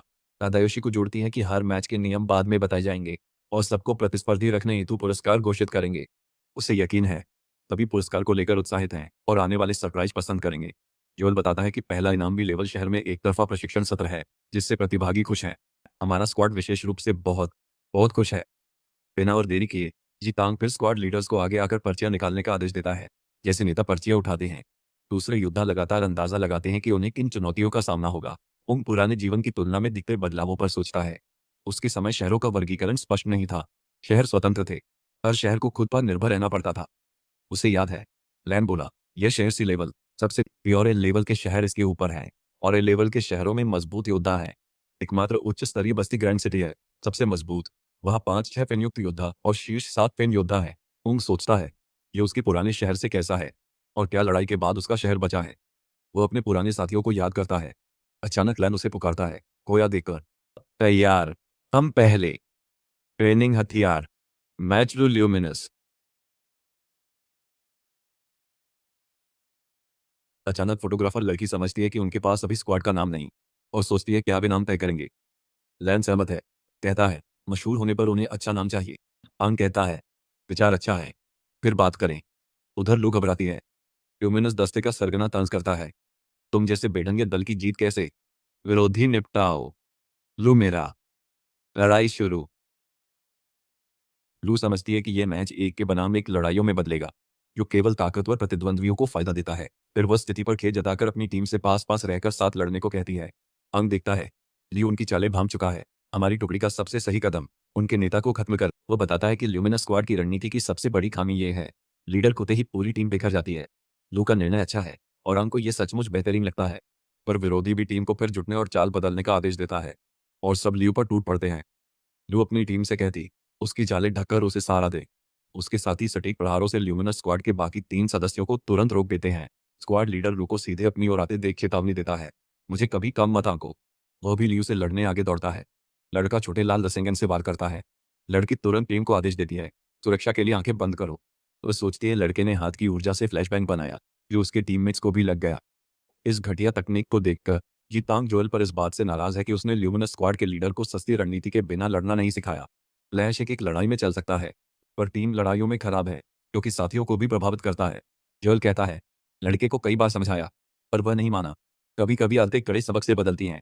लड़ाई में वह घमंडी मानता है, नए लोग अकड़ न दिखाएं। वो फिर हमला करने ही वाला होता है। तभी अंग आगे आकर उसके हाथों पर मारकर पूछता है, साथियों की सुरक्षा पर कभी सोचा? फिर मेरा साथी वाटर बैटल वाइजर पहनकर उसे लात मारकर धकेल देता है। लड़का चौंक गया है और जानना चाहता है कि अंग को वाइजर कब से मिला। मेरा साथी पहले जब मारकर बताता है, ये लेंस पानी के बने, मोटे और प्रकाश मोड़ते हैं। इससे पानी के जरिए ज्यादातर फ्लैश होता है। उसने पानी सोखकर ये लेंस बनाए ताकि रोशनी घटे। यह सचमुच चला और रोशनी काफी मंद पड़ी। लू देखती है, हमारे लड़के से भारी हार खाने के बाद विरोधी टीम का नेता घायल है। तभी वह कमीने को खत्म करने झपकती है। उधर उसे अचानक एहसास होता है कि वह अपना हाथ जरा भी हिला नहीं पा रहा। लगता है आंग ने उसकी बांह खिसका दी। लड़की भड़ककर कमीने को जोर से मारती है। उधर आंग शांति से बाकी साथियों की मदद करता है और लड़ाइयां बेधड़क सुचारू चलती हैं। लड़ाई के बाद लियू दुश्मन को बताती है कि उनका नेता गिर चुका है और पूछती है, क्या वे लड़ाई जारी रखेंगे? वे बेशक आत्मसमर्पण चुनते हैं। जोएल कहता है, यह अपेक्षित था और बुरा। हमारे लड़के ने अब तक अपनी शक्ति इस्तेमाल ही नहीं की। सनफ्लावर दस्ता का नेता ल्यूमिनस दस्ता के सरदार से पूछता है, क्या हार सच में ताकत घटने से हुई? लड़का कहता है, वे अचानक गिर गए और चेतावनी देता है। अगला ही सनफ्लावर स्क्वाड नीचे उतरते ही उनका नेता मानता है। ल्यूमिनस स्क्वाड की बातें की जाती है। जैसे ही टीम अरीना में आती है, ताड़ायोशी उन्हें बताता है कि सभी हथियार अब ट्रेनिंग मोड में है, जो लड़ाई की शुरुआत का प्रतीक है। सनफ्लावर स्क्वाड लियू की टीम पर हमला कर देता है। उनका नेता कहता है, ल्यूमिनस दस्ता की चालों से न घबराओ, ट्रेनिंग पर टिके रहो और फॉर्मेशन बनाए रखो। उधर पलवान लाइन तय करता है, पूरी ताकत एक ही मुक्के में लगाए। जब वह जमीन से टकराता है, तो एक आघात लहर उठती है जो धरती में दरारें डाल देती है। बाहर अराजकता देखकर आंग भी अपनी शक्ति इस्तेमाल करने का सोचता है। वह जमीन से जड़ें उगाकर सभी विरोधियों को फंसा देता है। वे चकित हैं, सोचते हैं शक्ति कहाँ से आई। वहीं आंग खुश है, ये ठीक चल रहा है और उसे भी अब राक्षसों से मिले तत्वों के कई उपयोग स्पष्ट दिखते हैं। वह सोचता है, कितने तत्व हैं। लू फिर लैन को हमला जारी रखने का संकेत देती है। लड़का झपटता, पर विरोधी वार से बचते हैं। सनफ्लावर स्क्वाड की लीडर टीम को आगे बढ़कर फिर संगठित होने का आदेश देती है। उसे लगता है गठन टूट गया, लेकिन तुरंत लियू और स्यू नेता पर हमला करते हैं। वह रोकने जाती है, साथियों से मदद मांगती है, पर वह देखती है कि उसके साथी पहले से हमारे लड़कों से भिड़े हैं। लड़की आंग को अकेले 2 साथियों को संभालते हुए देखती है और उसे ल्यूमिनस स्क्वाड की चेतावनी याद आती है कि आंग लू स्क्वाड में सबसे मजबूत है और लड़ाई को बदल सकता है। इधर हमारी फोटोग्राफर इस लड़की को लड़ाई पर ध्यान देने की चेतावनी देती है, पर लड़की मानती है कि वह खुद फुर्तीली होने से अजेय है। पर अकड़ू लड़की सच्चाई समझती है जब स्यू अपनी गति से उस पर धावा बोलती है और हमें जीत दिलाती है। ताड़ायोशी को कहता है, अब खत्म। लू की स्क्वाड ने सभी टीम लड़ाइयां जीत ली। अब सोलो डोज का समय है। चूंकि योद्धा अपने विरोधियों को चुन सकते हैं, सनफ्लावर और ल्यूमिनस स्क्वाड दोनों के लीडर अंग से लड़ना चाहते हैं। जीत तांग कहता है, सोलो मुकाबले 1-1 हैं, तो तय करो हमारे लड़के से कौन लड़े। पर जैसा वो 4 है, आंग दोनों से एक साथ लड़ना चाहता है। सोलो मुकाबले करीब आते हैं। आंग जानता है आखिरी लड़ाई है, उसे गंभीर होना है। प्रतिद्वंद्वी को यकीन है आंग उसे कम आता है। वे वादा करते हैं कि वह उन्हें गंभीरता से न लेने पर पछताएगा। ताड़ायोशी को समझाता है कि नियम पहले जैसे ही हैं और द्वंद्व तब समाप्त होता है जब एक पक्ष हार मान लेता है या जारी नहीं रख सकता। बात सोचते ही वे भिड़ने को पूरी तरह तैयार है। लड़का लड़की साथ आंग पर झपटते हैं। लड़का ही पहले वार करता, फिर उसे ही चेताते, हमें गम मत आंको, और फिर फ्लैश हमला करता है। साथी चकित है कि वह इतनी जल्दी ये चाल चला रहा है। देखिए, थोड़ी देर पहले, द्वंद्व शुरू होने से पहले दोनों ने बात भी की थी। उसे लड़के की बात याद आती है कि चूंकि वे एक साथ आंग से लड़ रहे हैं, वे हार नहीं सकते। पी लेवल के शहर में जाने का मौका अभी भी संभव हो सकता है। उसकी योजना अच्छी। उसे खास वाइजर देता। कहता यह ज्यादातर फ्लैश हमले रोकेगा। जब वह आंख को अंधा करे, उसे तुरंत वार करना है। लड़की वाइजर की कीमत से हैरान। लड़का जोर देता है कि वे आंख को कम नहीं आंक सकते। बी लेवल शहर पहुंचने के लिए मिलकर काम करना होगा। वो उसे याद दिलाता है, फ्लैश ही संकेत होगा, इसलिए अपना मौका हरगिज न चूके। जैसे ही वह हमला करने को तैयार होता है, वह हमारे लड़के को कहता है, बचना नामुमकिन है। मेरा वार पहले से 5 गुना ताकतवर है। अड़योशिको और अन्य लोग तेज रोशनी में देखने के लिए संघर्ष करते हैं। लड़की देखती है कि लड़के ने एक शक्तिशाली फ्लैश में बहुत ऊर्जा डाली है, जो पिछले फाइनल से भी ज्यादा मजबूत है। युवन को डर है कि इतनी ऊर्जा खर्च करने से कोर ज्यादा देर नहीं टिकेगा, इसलिए उन्हें जल्दी खत्म करना होगा। सनफ्लावर दस्ते का नेता मानता है कि आंग थोड़े समय तक अंधा होगा। मौका भुनाने को वह अपनी गति से उसे जल्द वार करने का फैसला करती है। वह उसे ढूंढकर हमला करने तैयार होती है, पर मेरा आदमी पहले से उस पर था। संतोष भरे चेहरे से उसे देख रहा था। उसकी तीखी नजर से लड़की सहम गई, जैसे कोई डर उसे ठंडे समुद्र की गहराइयों में खींच रहा हो। आंग पानी से बांधता, रोशनी बनाते साथी से पूछता, क्यों वही चीखती। वह कहती, आंग हमला, वाइजर गिरा, अंधी। आंग माफी, योजना फेल। फिर वह कई तत्वों से दोनों पर वार करता है। वे गिरते हैं। जीतांग चमक और धूल देखता है। उम्मीद करता है कि योद्धा अपनी शक्ति संभालना जानते हों, ताकि किसी को चोट न पहुंचे। चिंतित होकर वह जांच करने के लिए अखाड़े में कूद जाता है और एक अशुभ आभा महसूस करता है। पर उस बड़े ऊर्जा विस्फोट के बाद धूल बैठती है। दिखता है हमारा लड़का ही अकेला खड़ा है। दोस्त उसकी ओर तेजी से दौड़ते आते हैं। लैन पहले उसकी प्रशंसा कर पूछता है कि तेज रोशनी में उसने उनके हमले कैसे रोके और साथ साथ 2 विरोधियों को कैसे हराया। वह जिज्ञासु है, क्योंकि प्रकाश विस्फोट के बाद कोई कुछ भी देख न सका। आंग ने वाइजर छीना। वे भी अंधे। लू को शक। चुप। जीतांग उनकी टीम तक आता है। घोषित करता है कि वे टूर्नामेंट जीत गए और बधाई देता है। वह हमारे लड़के से चकित है, खासकर उसके 2 टीम नेताओं पर पलटवार और हमले देखकर। आंग नम्रता से कहता है, सीनियर सिर्फ खुशामद कर रहा है। भीतर वह खुद को अजय योद्धा मानता। कोई उसे हरा नहीं सकता। उसे लगता था वो अपने युद्ध अनुभव से ही जीत सकता था। शक्तियों ने काम आसान कर दिया। जीतांग फिर उन्हें इनाम का भरोसा देता है। अगले दिन वे 1 सप्ताह के प्रशिक्षण के लिए निकटतम भी लेवल शहर तक भूमिगत सुरंग से जाएंगे। इस खबर से हर कोई खुश है। सीनियर आगे उन्हें तैयार रहने और सुबह मिलकर निकलने को कहता है। लैन कहता है कि उसने सुना है कि उन शहरों में 3 शीर्ष योद्धा हैं और वह उनसे मिलने के लिए उत्सुक है। हमारी टुकड़ी चेहरों पर मुस्कान लिए आगे बढ़ती है। जोल कहता है, आंग इतना शक्तिशाली है कि अगर वह पूरी ताकत लगाए, हम सब मिलकर भी शायद उसे नहीं हरा पाए। हमारा क्रूर कमांडर भी सहमत है। उसका मानना है कि बच्चा एक समय पर अपने करियर के शिखर पर पहुंच जाएगा। खैर, जोल कहता है भूमिगत सुरंग से जाना सतह पर जाने से अधिक सुरक्षित है। महिला कमांडर को सतर्क रहने को चिताती है। कहती है कि वह कभी कभी बिना फिन राक्षस दिखते हैं। बेशक, जीतांग चिंतित नहीं है। उसका मानना है कि कितने ही बिना पंख वाले राक्षस उन्हें धमका नहीं सकते। उसे विश्वास है कि वे चारों उसकी मदद के बिना भी ठीक रहेंगे। भूमिगत सुरंग, कभी व्यस्त यात्रा केंद्र, अब जर्जर है। मुख्यतः शहरों के बीच पारगमन मार्ग के रूप में काम करती। उधर एक सुरंग में तरह योद्धा भागते भागते 2 पंखों वाले दैत्य के हाथों मारा जाता है। दैत्य कहता है, इंसान बहुत कमजोर, वह शायद यहाँ खो गया है। बाहर निकलने का सुराग नहीं। अगले दिन जीतांग और उनके जूनियर भूमिगत सुरंग पर पहुंचते हैं। प्रजो उसे देख बहुत खुशी से तस्वीरें लेती है। वह कहती, जगह वाकई बेहद पुरानी लगती। पूछती, ये कब बना। सीनियर कहता, यह उससे पुरानी। लड़की को सुनसान दिखता। सोचती, यीतांग समझाता है कि भोर की लड़ाई के बाद कई महान योद्धा मारे गए और अभिजात वर्ग की संख्या बहुत कम हो गई, जिससे क्षेत्रों का विस्तार करना या मिशन करना असंभव हो गया। तभी महान भूमिगत नेटवर्क ऊर्जा क्रिस्टल की कमी के कारण धीरे धीरे छोड़ दिया गया। वह कहता है, यह नेटवर्क महानतम योद्धा आंग के समय में बनाया गया था। सज्जू हैरान है कि यह इतने प्रसिद्ध दौर में बना। और भी रोचक, हमारे लड़के ने जिस नायक का नाम पाया, वही नायक भी उसी समय ही जीवित था। इतराया। जीतांग चिढ़ा। बच्चे का बस योद्धा का नाम आता नहीं। वह आंग को पराक्रमी योद्धा पर मजाक करने से मना करता है। थोड़ी कहासुनी के बाद सीनियर आखिर शांत हो जाता है, समझकर कि बेवजह आपा खो बैठा। तो उन्हें दिलासा देता है और आगे बढ़ने को कहता है। जगह की रचना देखकर आंग याद करता है कि यह ढांचा वैसा है जैसा उसने कभी पिछले जन्म में सुझाया। साथ ही उसके कप्तान एक बारीक बात पर पूरी तरह गलत है। यह स्थान विशाल भूमिगत जाल शहरों को जोड़ता है और सबसे सुरक्षित और सबसे निष्पक्ष व्यापार मार्ग है। उसने नहीं सोचा था उसकी मौत के बाद प्रभावशाली प्रणाली तैयार की जाएगी। जिज्ञासावश लैन अपने सीनियर द्वारा बताए ऊर्जा क्रिस्टलों के बारे में पूछता है, या वे उनके सीने में मौजूद दानव कोर के समान है। जीतांग समझाता है, ऊर्जा क्रिस्टल कई राक्षस कोर को जोड़कर बनते हैं। एक कोर योद्धा की शक्ति बढ़ा सकता है, पर कई कोर को जोड़ना कठिन होता है। वे असफल होते रहे। फिर एक बड़ा ऊर्जा क्रिस्टल बनाया। यही क्रिस्टल अब उनके शहरों को बिजली देता है। भविष्य के उच्च स्तरीय अभियान समूह शिकार करेंगे। पदानुक्रम हेतु ऊर्जा क्रिस्टल बनाने के लिए अधिक दानव को जुटाएंगे। वे और जानने और अपने आवंटित ऊर्जा क्रिस्टल प्राप्त करने के लिए बी लेवल शहर पिकाडिया जा रहे हैं। रज्जू पूछती है कि क्या होगा अगर शहर का ऊर्जा कोर खत्म हो जाए और कोई प्रतिस्थापन न हो। अब बिना बिजली जीना असंभव। रक्षा प्रणालियां और हथियार काम करना बंद कर देंगे और लोगों को अपने घर छोड़कर भागना पड़ेगा। निश्चिंत।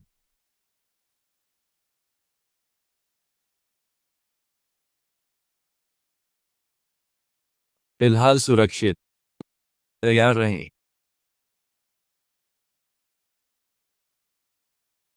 पिकाडिया जैसे बी लेवल शहर में न केवल दो 5 पंख वाले योद्धा हैं, बल्कि 3 भी हैं, जिनमें से एक का सिंक्रोनाइजेशन रेट 69% है। आंग को छोड़कर सभी यह सुनकर चौंक जाते हैं। मेरा लड़का इस बात पर इतरा रहा है कि वह 96% की सिंक्रोनाइजेशन दर वाला 7 पिन योद्धा है। सजू दीवार पर बटन देखती है। उसे दबाने आगे बढ़ती है। वो पूछती है, यह क्या है? आंग फौरन देखकर कि वह क्या कर रही है। जीत आंग उसे सब कुछ छूने की कोशिश पर डांटता है और खुश है कि आंग ने रोका। लड़की कहती है, बटन खुद दबाए जाने जैसा लगता है, इसलिए उसका हाथ सहज उधर बढ़ जाता है। जीतांग बताता है कि बटन एक आपातकालीन सील के लिए है। सबसे खराब स्थिति में यह सुरंग के उस हिस्से को पूरी तरह से बंद कर देगा। वो उनके ऊपर एक घेरे की ओर इशारा करता है और कहता है कि बटन दबाने से ऊपर और नीचे से मोटी धातु की पट्टियां निकल आएंगी, जो उस क्षेत्र को तुरंत सील कर देंगी। यह बस अन्य शहरों की पहुंच काटकर सुरक्षा के लिए है। आंग को लगता है सुरंग का मुख्य हिस्सा अब भी चालू है और उसे नजदीक आता कातिल इरादा महसूस होता है। वह लड़ाई के लिए तैयार होकर थोड़ा आगे बढ़ता है। वरिष्ठ आंग का तनाव भरा चेहरा देखकर, खून की गंध भी पाकर तुरंत सन्न रह जाता है। वह चकित है कि आंग ने उससे पहले दुश्मन की बू सूंघी। फिलहाल वह मानता है आंग की नाक बेहद संवेदनशील है। इसे सिर्फ प्रवृत्ति मानकर टाल देता है। अब सोचने का समय नहीं। वह लू दस्ते को बैग छोड़कर लड़ाई के लिए तैयार होने का आदेश देता है। जैसे ही वे आगे बढ़ते हैं, उन्हें खून दिखाई देता है और जीतांग सोचता है कि पिकाडिया में क्या हो रहा है, क्योंकि खून उसी दिशा से आ रहा है। वे पिकाडिया के एक गंभीर रूप से घायल योद्धा से मिलते हैं, जो गिरने से पहले पूछता है कि क्या वे होश से हैं। जीतांग ये पूछने में समय बर्बाद नहीं करता कि पिकाडिया में क्या हुआ। राक्षस हमला। पिकाडिया निकासी अलार्म। लू मदद। जीतांग बताता है कि शहर केवल तभी अलार्म बजाएगा जब उनके सभी योद्धा मर चुके हों। यह सुनकर आंग शहर के पतन और अनगिनत जाने जाने पर बेहद गुस्से में है। वे पिकाडिया की दिशा से चमक देखते हैं। प्रकाश का वार घायल योद्धा पर पड़कर घसीट ले जाता है। तानावाती देर से प्रतिक्रिया पर आंग को अफसोस होता है। वह घायल व्यक्ति का सिर जकड़कर चारों ओर बाकी लोगों को देखता है। कहता है सबको मारना होगा। मरे हुए नहीं बोले। फिर दानव योद्धा को मार देता है। दानव सोचता है पहले किसे मारे।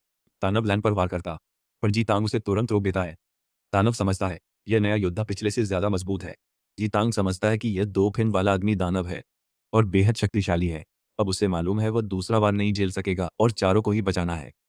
उसके पास बहुत ज्यादा सोचने की ऊर्जा नहीं है, इसलिए वह सबको साथ लेकर भाग निकलता है। दानव उनका जोर शोर से पीछा करता रहता है। जीतांग दीवार के बटन तक पहुंचता, पर दानव पास आकर उन्हें मारने धमकाता। आंग बटन दबाकर जीतांग व बाकी को सुरक्षित धकेल देता। वह दानव और पिकाडिया के घायल योद्धा संग पीछे रह जाता है। लू विरोध करती है, पर आखिर फाटक बंद हो जाता है और वह उसकी चिंता में पड़ी रह जाती है। जीतांग को अचानक याद आता है कि आंग ने तीनों को बचाने हेतु उस पर जोर दिया। वह हमारे लड़के पर थोड़ा भरोसा कर, बच्चों से शांत रहने को कहता है। आंग ने उन्हें बचने का मौका दिया, इससे वे न गमाएं। वहां ठहरना सुरक्षित नहीं, इसलिए वह कहता है, जल्दी करो और निकलो। लैन कहती है, दानव 2 फिन वाला है। आंग को भी उससे मुश्किल। सज्जू सहमत है, यह कहते हुए कि वे उसे इस तरह पीछे नहीं छोड़ सकते। लो भी उसे बचाने के लिए दरवाजा तोड़ने पर जोर देती है। जीतांग कहता है, दरवाजा खास सामग्री व अतिरिक्त मिश्र धातु से बना है, 3 पॉइंट डेमन के हमले झेलता है। इसे तोड़ना आसान नहीं है और छत इतनी मजबूत है कि वे दूसरी तरफ से कुछ भी नहीं सुन सकते। वे कुछ नहीं कर सकते। वे तीनों पूछते हैं कि क्या आंग को बचाने का कोई और तरीका है।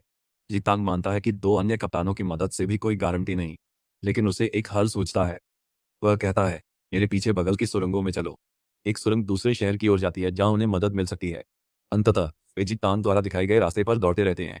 उनमें से एक मानता है, यह राह चुनना दरवाजे के पार होती बातों को अनदेखा करना है, पर सबको उम्मीद है हमारा लड़का बचेगा। वह दानव से लड़कर असली ताकत दिखाता है। आसपास कोई नहीं, अब उसे ताकत छिपाने की जरूरत नहीं। ये देखकर 2 फिन वाला दानव पूछता है कि क्या आंग एक दानव है या इंसान है। हमारा लड़का भी पक्का नहीं है। फिलहाल उसे दानव की आग में ज्यादा दिलचस्पी, इसे मेरा साथी खुद हथियाना चाहता है। मेरे साथी के आभा देखकर 2 फिन दानव वाकई जानना चाहता है कि यह बच्चा एक फिन वाले से ज्यादा शक्तिशाली है। आंग तुरंत जड़ों से दानव पर वार करता है। यह देखकर दानव उपहास करता है कि अगर आंग एक पिन लकड़ी तत्व वाला है तो उसका अग्नि तत्व एकदम सही जवाब है। वह आंग की जड़ें मिटाने भयंकर ज्वाला छोड़ता है। कहता है वह हमारे लड़के की ताकत निगल लेगा। फिर दानव अग्नि गोला दागता है पर आंग बच निकलता है। आग दरवाजे से टकराती है तो कमीना आंग का मजाक उड़ाकर कहता है पास आया या भागने की कोशिश की तो जल जाएगा। लेकिन मेरा लड़का आराम से ही पानी से आग बुझाकर एक जोरदार धमाका कर देता है। यह बात दानव को चौंका देती है। आंग कहता है वह केवल लकड़ी तत्व मानने में गलत था। झट पल भर में वह तेज पंजे घुमाकर दानव का कोर पकड़ लेता है। कोर मिलते ही वह उस कमीने को चीर देता है। अचानक दानवों का झुंड उस पर टूटता है। वह देखता है वे सभी नो फाइंड दानव हैं। उसे समझ आता है वे लड़ाई की आवाज से आए। वह दो फिन के अग्नि तत्व कोर को देखता है फिर उसे तोड़कर टुकड़े सोख लेता है। तो फिन दानव बनते ही उसके भीतर लपटों की तीखी तपन उठती है। वह समझता है कि अनगिनत नो फिन दानव हैं। आग को नियंत्रित करना याद करते हुए वो उन्हें हराने के लिए एक विशाल अग्नि विस्फोट करता है। इन हरामियों की चीखें सुरंग में शहीद हुए सैनिकों को समर्पित हैं। लड़ते लड़ते वह निकास पर पहुंचता है और सोचता है कि दानव शायद वहीं से ही आए होंगे।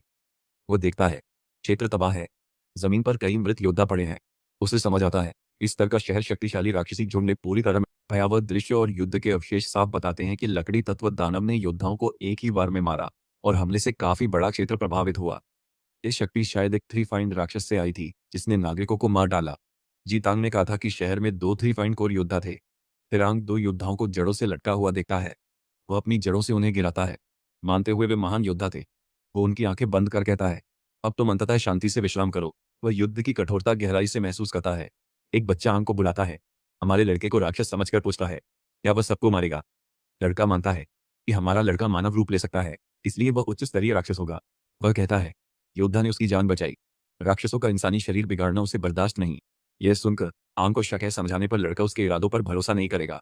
वह सोच पाता उससे पहले एक दानव लड़के पर विनाशक वार करता है। फुर्तीला मेरा लड़का तुरंत दानव से भिड़कर उसे ध्वस्त करता है। वह बच्चे की तरफ मुड़कर कहता है मत हिलो मैं तुम्हें ठीक कर दूंगा। लड़का पूछता है क्या आंग राक्षस है या इंसान और उस आखिरी सवाल के साथ बच्चा जवाब मिलने से पहले ही मर जाता है। इससे लड़का अपने स्वभाव पर सोचता है पर तय करता है चाहे वह जो भी हो लक्ष्य वही सभी राक्षसों का संहार। और फिर वह नरसंहार शुरू ही करता है। वो अपनी नई अग्नि शक्ति का उपयोग करके उन पर कई विनाशकारी हमले करता है। काम पूरा होते ही वो बताता है कि पीठ पर लपटें केंद्रित करे तो वह और भी तेज चल सकता है और आग को फॉस्फोरस पाउडर सा बिखेरकर बड़े धमाके कर सकता है। हालांकि अफसोस है कि वह उड़ नहीं सकता। लेकिन वह यह भी सोचता है अगर वह लपटें सीधे उनके शरीर में भर दे तो क्या होगा। जब वह किसी राक्षस को जमीन पर पटके तो बड़ा धमाका होता है। वह सोचता है लपटें निचोड़कर इंजेक्ट करे तो राक्षस बम बन सकते हैं। उसे समझ आता है तत्वीय शक्तियों के कई काम हैं। वह तय करता है इस पर बाद में और विस्तार से सोचे। तभी वह राक्षसों को भागते देखता है। आग के जादू से पीछा कर सबको मार देता है। फिर उसे याद आता है कि लोग उसका इंतजार कर रहे हैं और जीतांग को ऊर्जा क्रिस्टल लाना था। अनिश्चित क्रिस्टल 3 माह मार्ग बंद। यदि उन्हें जल्द नया ऊर्जा क्रिस्टल नहीं मिला तो शहर मुसीबत में पड़ेगा।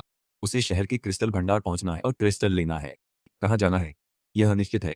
उसे अपने संसाधनों पर सोचकर चलना होगा। अपनी लकड़ी प्रकृति की क्षमता से वो मानता है ऊर्जा क्रिस्टल गोल का संकुचित रूप ऊर्जा उत्सर्जित करेगा। वो उसे ढूंढने को ऊर्जा बदलाव स्कैन कर पूरा शहर खंगालता है। क्रिस्टल ढूंढने को जड़े शहर भर फैलाता है। अंततः उसे पाकर वह सीधे स्रोत की ओर दौड़ता है। समझता है कि वह भूमिगत है। उसे ऊर्जा में हल्के बदलाव महसूस होते हैं मतलब जगह कड़ी सुरक्षा में है। वो प्रवेश ढूंढकर नीचे उतरकर जानता है भूमिगत हिस्सा दिखने से काफी ज्यादा जटिल है। कक्ष में वह एक मशीन देखता है और महसूस करता है कि यह भी लेवल शहर के लिए ऊर्जा वितरण नेटवर्क का हिस्सा होना चाहिए जो प्रभावशाली है। वो मानता है कि ऊर्जा क्रिस्टल और भी अद्भुत होगा। तभी वह स्वचालित प्रसारण सुनता है कि उस सभी योद्धाओं से क्रिस्टल को जान देकर बचाने को कहता है। वह गोदाम की ओर बढ़ता है और सोचता है हाँ कितने योद्धा हैं। आंग अपनी शक्तियों से जांच करता है और कुछ मृत योद्धा पाता है। राक्षसों ने क्रिस्टल भी तोड़े। उसे लगता है कि योद्धाओं ने मरते दम तक क्रिस्टल बचाने के लिए लड़ाई लड़ी। राक्षसों ने क्रिस्टल तोड़ने को निशाना बनाकर हमला किया।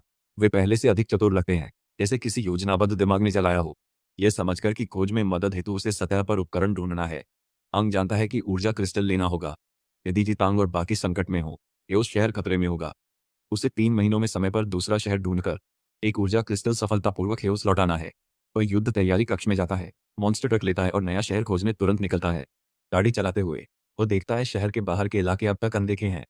गहना कोहरा खंडहर दानव नक्शा देख आगे शहर। कोई छिपकर उसे देखता है फिर रस्सी काटकर लठे आंग पर गिराता है। वह सही समय साध कर गिरते लठों से बचता है और ट्रक से बाहर निकल जाता है। आंग हमले पर सोचकर मानता है यह राक्षस का काम था, पर ऐसा नहीं। बंदूकधारी लड़की उस पर निशाना साधकर उसे रुकने का हुक्म देती है। पूछती है वह कौन है, किस शिकारी दल से है, और अपनी पहचान बताने पर उसे लगता है शिकारी दल का आना गलत समय है। आंग मानता है स्थिति जटिल है, उसे किसी शिकारी दल से मिलने की उम्मीद नहीं थी। वह समझाने की कोशिश करता है